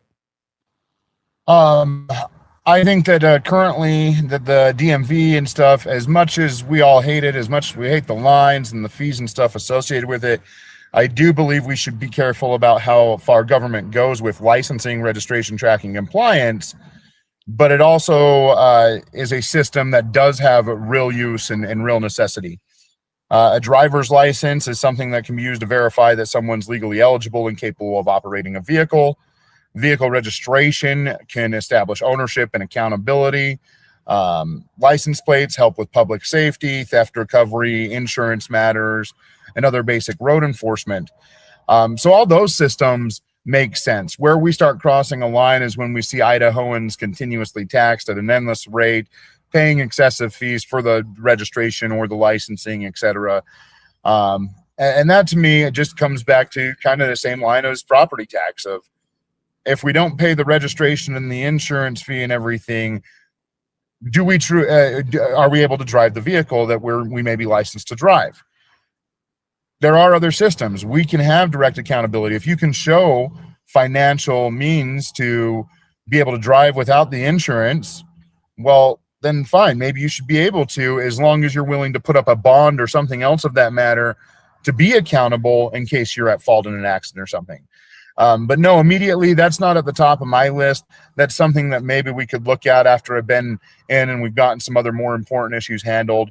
But it is a system that does serve a purpose and could maybe be looked at down the road. Thank you. Mr. Plante. Yeah, I don't see it practical at this time or feasible, but I think I understand where that derives from, and that's just trying to cut back some of the red tape and the bureaucracy that we find in all government entities in the state and country, to be honest. So I see kind of his point. It'd be awesome to go back to a way more relaxed kind of time. Mr. Crystal brings up a lot of good points. It is kind of necessary to have the DMV, even though none of us like to go there. So looking at it from that standpoint, kind of an entertaining idea. It'd be cool to look into. Right now, I don't see it as a highlight. But once we get through our main problems and get our government back in control, maybe it's something we can look at. Any challenges? All right, moving on to another hot topic. This was sent via email by Lars. This question is going to, again, go to Mr. Crystal. Question is, we are daily being deluged by chemtrails. Solar radiation modification as described on EPA's website pertaining to geoengineering contains alumina, which is a desiccant. Are any of the candidates aware or understand what's taking place daily in the skies above us, and are you prepared to put an end to it? I love this question because I was looking at chemtrails, cloud seeding, geoengineering, whatever you want to call it, today, clear back as a teenager, 20 years ago or so. And so it's nice to see this not being viewed as a fringe conspiracy theory anymore. I believe Idahoans deserve to know what's going on, deserve to know what's being used, deserve to know how it's being used, why it's being used, what the process is, and have a say-so in the matter of whether we want it to happen, well, or not. Now, we've got a couple different things here. We look at a lot of these as the same thing, but chemtrails is kind of a slang term for cloud seeding or geoengineering. Cloud seeding and geoengineering are both different things. Cloud seeding happens at a lower atmospheric level than geoengineering. It's designed to increase moisture retention and moisture dropping in the cloud systems. I personally don't like being a guinea pig or a lab rat and going out and seeing the skies look beautiful and then halfway through the day seeing them painted with the wavy mists that are so-called contrails. I remember what a contrail was. A contrail disappeared shortly behind the jet as a kid. And then all of a sudden one day the clouds weren't the same and there was this big long trail that stuck around all day from the jets. That wasn't normal. There's plenty of information out there today that verifies cloud seeding and chemtrails, both at the federal government level and at the state government level. Idaho is approved on the EPA list as states to test and interact in this geoengineering. We have schedules listed on the Idaho Department of Water Resources. We have what chemicals are being used, when they're being used, when they're being sprayed. And so this needs to be a conversation that should be at the forefront of Idahoans, and we as citizens should have a choice in the matter and not just be blindly or blindsided by it and subject to whatever the long-term consequences or whatnot may be. Mr. Plante, your response. So this is where my Citizens Task Force really comes in handy, because it gives the people a place to go with the information they have on cloud seeding and our geoengineering. What I see is a lot of the state-controlled airspace is only to a certain height. A lot of it is federally ran, so it'd be nice to get a little more transparency out of our federal government as to what they're doing at high altitude. But Citizens Task Forces, I think, will really bring what the state does in manipulating the weather, having questions be fielded by people who are in that business or have been in that business, I should say, professionals that have been around it and know what it is and know what they're using it for, to be able to help field questions and answer it without them being, paid by the government. Thank you. Mr. Fitzpatrick, what do you say?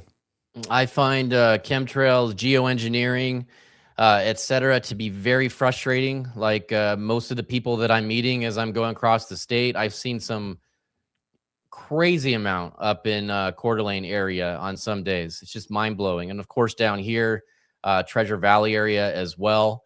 While I've been doing things like bringing Matt Landman on my podcast to interview him, and he's an expert in this category, and helping expose this to people so that they're aware of what's going on and people can start asking questions and get some answers.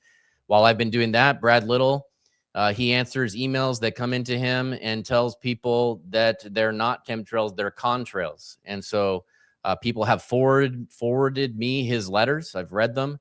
And that's not somebody who cares about the people of Idaho. It's somebody who's turning his back on the people of Idaho, operating in secrecy, not operating in truth. What we're going to do instead, again, populist style governing, we're going to get the people about 100 times more involved than they're in now. And we are going to get them in the know about what's going on, bringing in experts, interviewing them, have the people ask these experts directly at some of these events that I put on, whether it be at our capital or around the state, and we'll get some answers and we'll put pressure on people to show up. Now, if you have a big company that we know is doing geoengineering and we put pressure on them to show up and answer questions in front of the people and they refuse to do it, we're going to know that something's up. In the same time, we'll interview other states that have passed legislation to protect the people in those states from this activity. and we'll research and decide together what kind of legislation to put forward with our legislators to pass laws that will protect everybody. But I am aware of them, and I'm ready to fight against it. I'm sick of it. I'm sick of all the chemicals in our air and food and water and soil. Thank you. Do we have any challenges? Next question, and we have just 2 more questions for the night.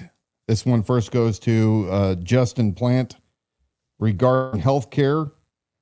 The question submitted by Marley Barnes via email.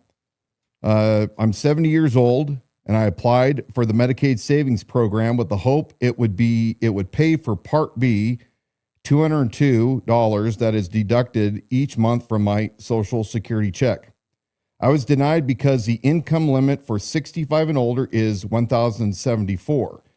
With this economy, that is a ridiculously low amount, and my hope is that legislation would take a look at this and bring it up to speed with the present economy. Mr. Plante. Oh, that is where audits and transparency will really cut the waste so that we can make sure the money's going to the people who need it. We need to break our government down, especially in our health and welfare. We need to track every dime, make sure we're spending it where it's going, and that's where my plan takes us. By auditing it internally, externally, third party, independent, we audit the crap out of it and figure out why our money is not making it to where it needs to go. Putting it on Transparent Idaho with the new dashboards that I would like to introduce will speed up the process and being able to find where that money's going. Citizens Task Force, these are people in the health industry that are rural. They worked in it. They know how these programs are set up. They can help find places where we need to shift the money to. And then the last one is accountability, and that is huge in healthcare right now. We need to hold the people accountable for receiving money that they possibly shouldn't. We need to hold the entities themselves responsible for making sure the money's getting to where it's supposed to go. We also need to look at why are so many people being available for it with the expansion, and yet we don't have enough expansion to cover people that need it. So a lot of audits, a lot of transparency needs to be put into our healthcare. Citizens Task Force will take a lot of that, break it down, make it easy for common people to understand where the money's going, and then we won't have the waste, fraud, abuse, and double dealing that we have right now. Thank you. Mr. Fitzpatrick, do you need a refresh or are you good to go? Good to go. We need to take care of people in Idaho that truly need to be taken care of. And this sounds like an instance that needs to be looked at and rectified. Certainly, with the type of income I'm talking about in Idaho, we will have vast resources to properly take care of people. And I would say in this instance, I was motivated by Nick Shirley, who went out in December and exposed all the corruption in Minneapolis. I did the same thing myself. I went out with a camera person. I put out 4 episodes. I went out on 4 different days, investigated 25 different Somali daycares in Boise. And what I found was there's a tremendous amount of fraud going on. And I realized I just scratched the surface. I went to one hospice place that had received $3 million over the last couple of years. And basically it was a hole in the wall apartment where it wasn't there. This type of stuff is going on. It's crazy. After I put out those videos, we had some senators write letters. And as a result, I'm told 28 places or so were shut down. But this is me. I guess this is me explaining that as your governor, this is the type of stuff that I care about. This is what I'm going to do. I'm going to take the extra efforts, whether it's me personally or a group of people, but I will do it personally. I'll still go knock on doors as the governor and investigate what's going on in the health and welfare department. If I find out people are telling me there's a lot of fraud going on, we'll find it and we'll basically eliminate it. When we do that, a lot of money available because right now the money's going out, lining people's pockets, and fraud's happening. And we're giving money by the hundreds of thousands of dollars to people from foreign nations to come into Idaho and start a daycare where they're essentially watching their one child. That's what I found on numerous occasions, making hundreds of thousands of dollars babysitting their own child. You and I are paying for it. It's not right. I'll expose it.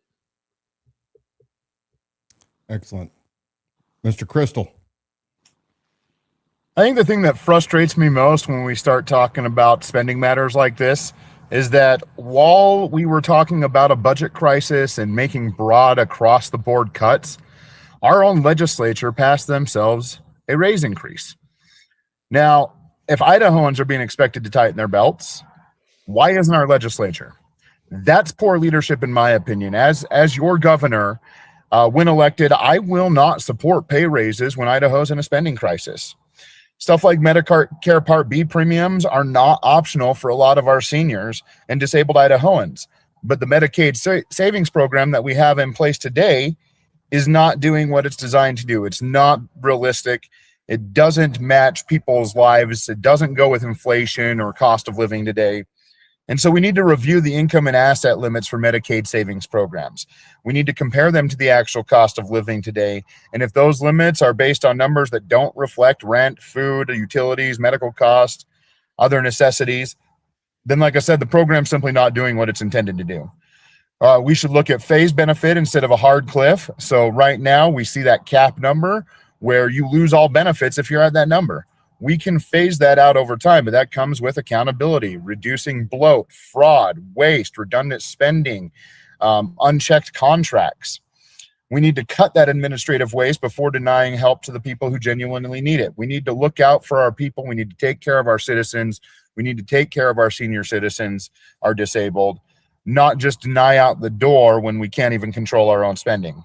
And Idaho should explore federal waiver flexibility because, again, we know what's best for Idahoans, not the federal government. So we should be able to design systems that are based on what Idahoans need, not what look good across the broad space of all 50 states, according to the federal government. So government assistance should be a bridge, not a trap. It shouldn't be so restrictive that it fells the very people it was created to help. We can be fiscally responsible and still fix these broken systems. All right. Thank you. One last question for you gentlemen tonight before we have closing comments. This one was submitted by Ben Canceled off X. This question will start with Mark Fitzpatrick. The question: Ron DeSantis and other governors have supported legislation or policies that make their states uncomfortable for liberals to move to or influence politics in Idaho. What can or will you do?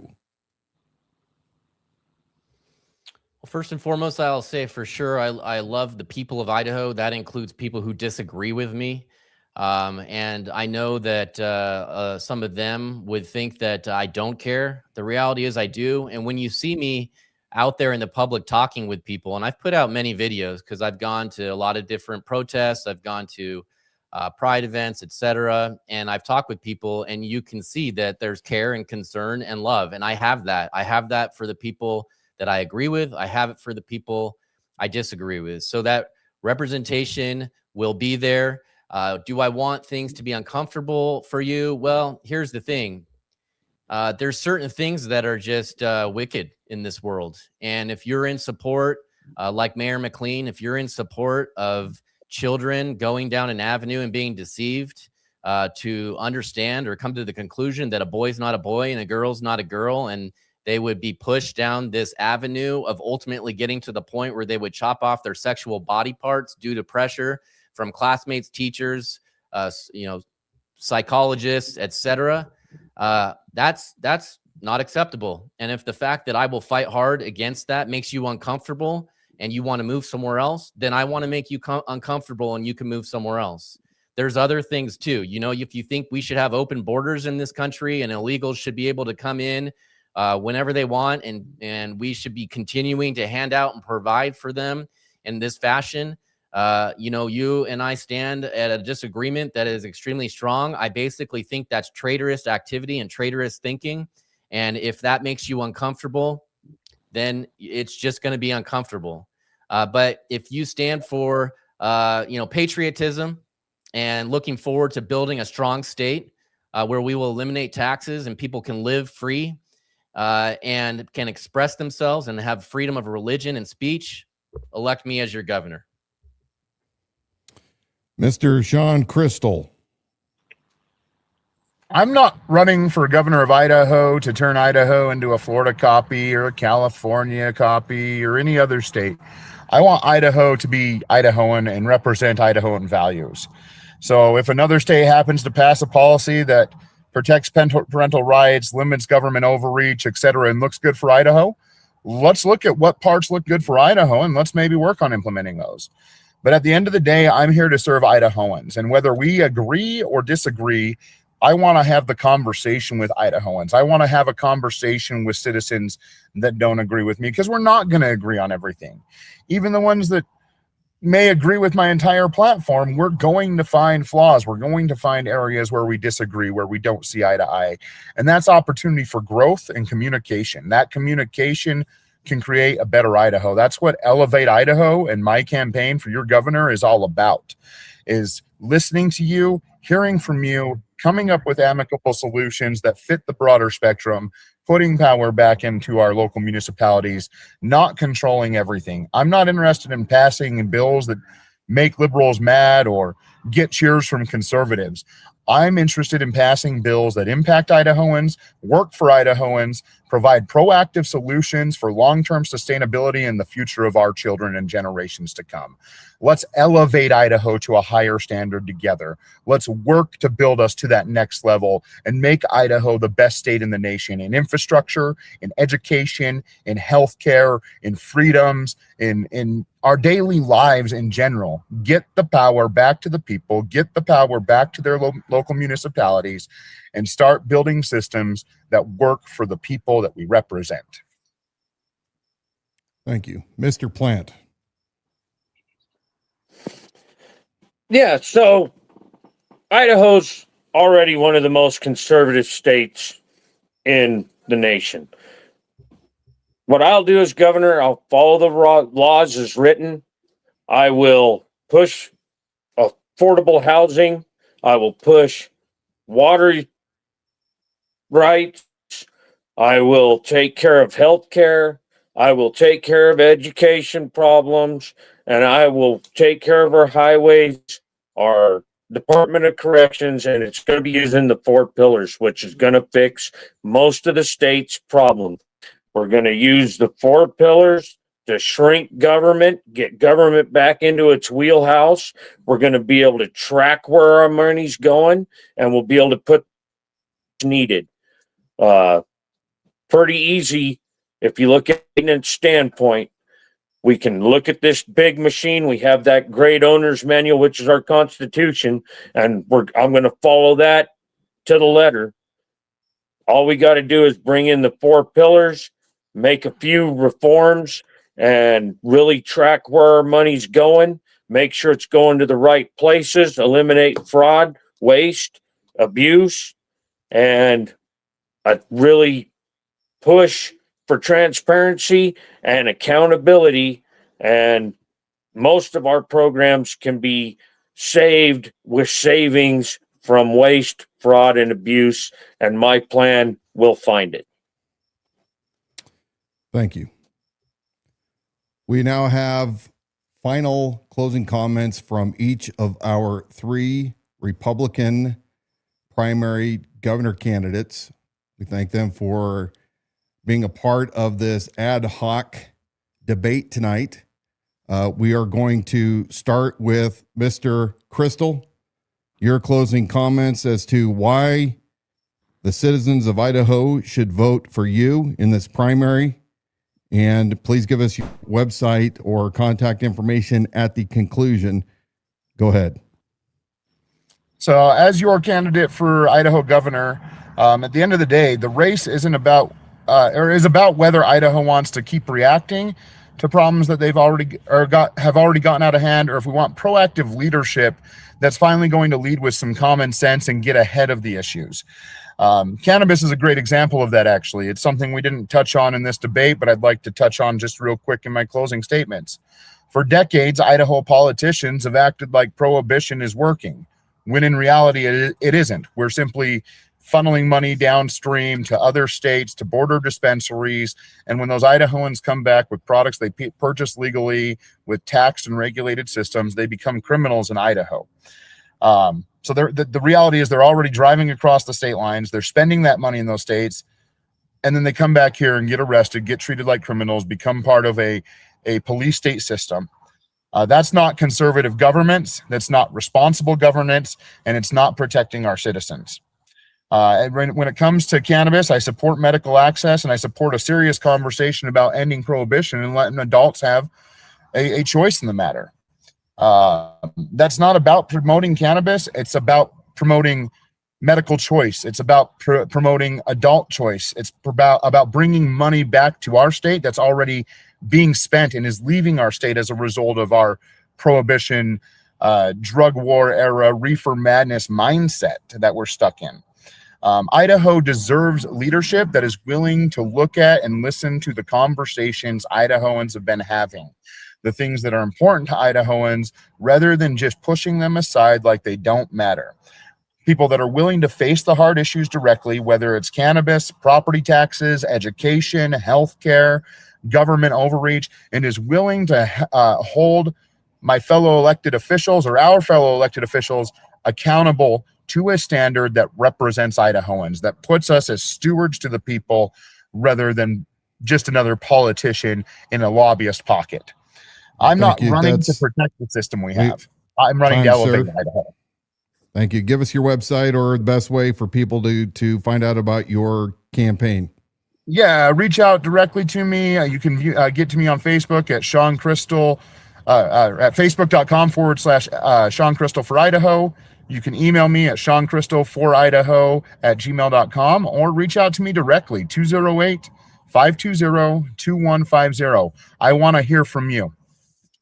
Thank you. Mr. Plante, final comments. So my final comment is my plan is completely legal. It's follow throughable, day one executive orders to kick it off. With audits, transparency, citizens task forces being assembled, within 60 days, we start getting results. My plan is the only plan that I've heard that covers everything. And I am just a mechanic. I have had to write it down, so I have put it out there for everybody to see. It's kind of like working on any other machine. It's easy to get off track if you're not following the blueprints, and that's what I made, a blueprint to fix our government. So really, all my plans are just research that I've done, ways that could effectively change the government instead of like our governor who's been sitting in office for 8 years and couldn't see the illegal migrant problem coming or reacting to it. So again, it's a solid, well-written plan. You can find it at idahoansfirst.com. Look at the plan, read the plan. It's quite extensive, but it's written in a very blue-collar language. So please look at my site. If you don't like it, that's fine. If you do like it, tell 20 other people. Get the word out there, get it spread, have them look. You can always reach me through the site, idahoansfirst.com, Facebook, X. They're all listed there. So please reach out to me. I'm more than willing to talk to Democrat, Republican, anybody. I don't care. Libertarian, let's talk. Let's work on the government. Let's get it fixed. Thank you. Mr. Fitzpatrick, you are last. Please give us your closing comments. The reason I didn't make any challenges today is my race isn't against these two gentlemen. I appreciate them being here, and I appreciate you hosting it. My race is against Brad Little. He is currently leading our state towards a socialist dumpster fire, and he's doing it at full speed. We together, we the people, need to act immediately to stop this from happening and reverse course, so we don't have more times where he tramples on our rights and he continues to invite illegals into our state and burden down our systems, leading to this point where we'll be outvoted by them at some point in the future, like other states. The corruption's running rampant, and if we have 4 more years of Brad Little, we are going to go the direction of California, Oregon, and Washington. We'll be totally lost.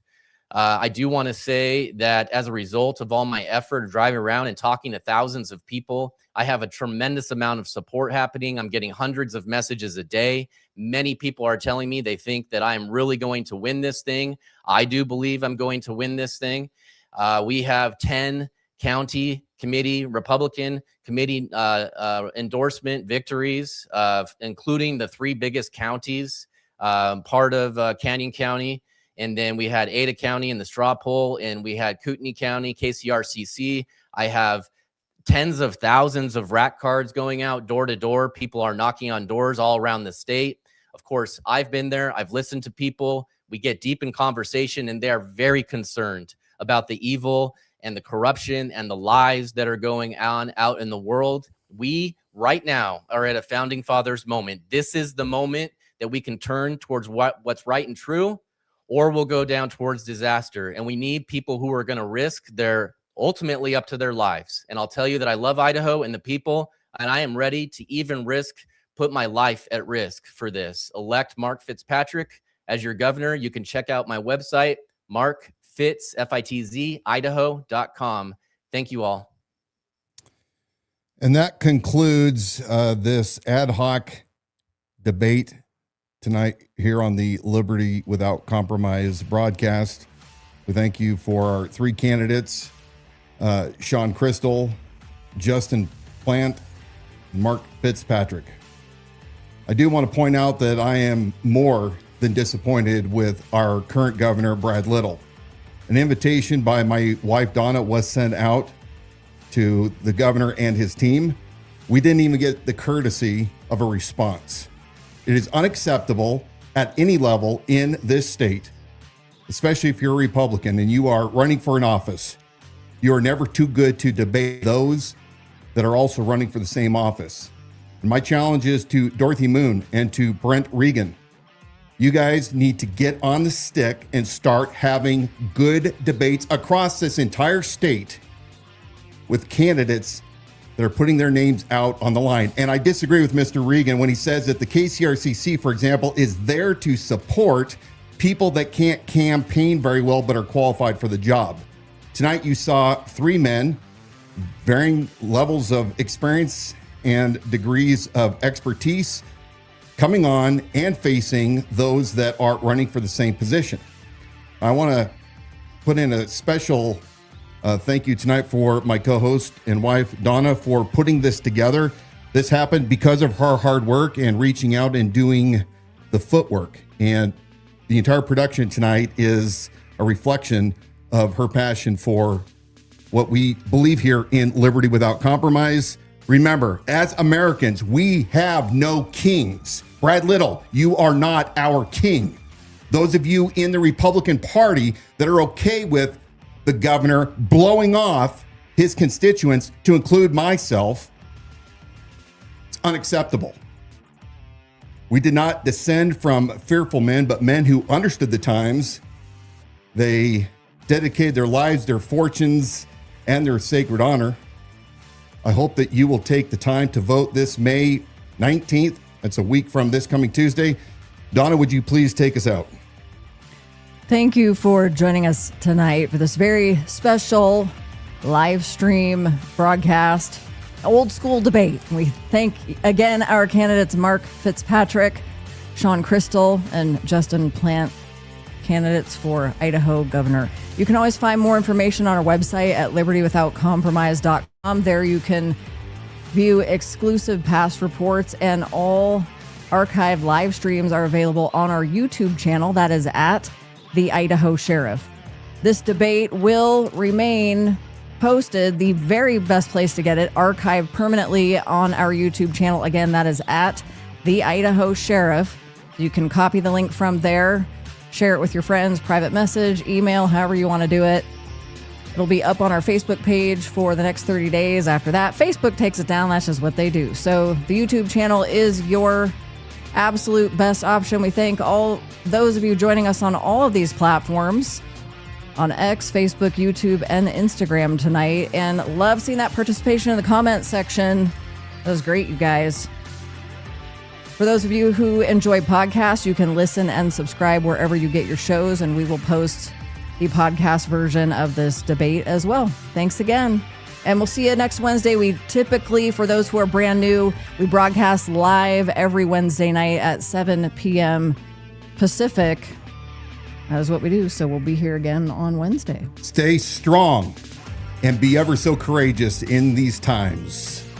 We all need to do what is right, what is just, what is noble. Have a good night.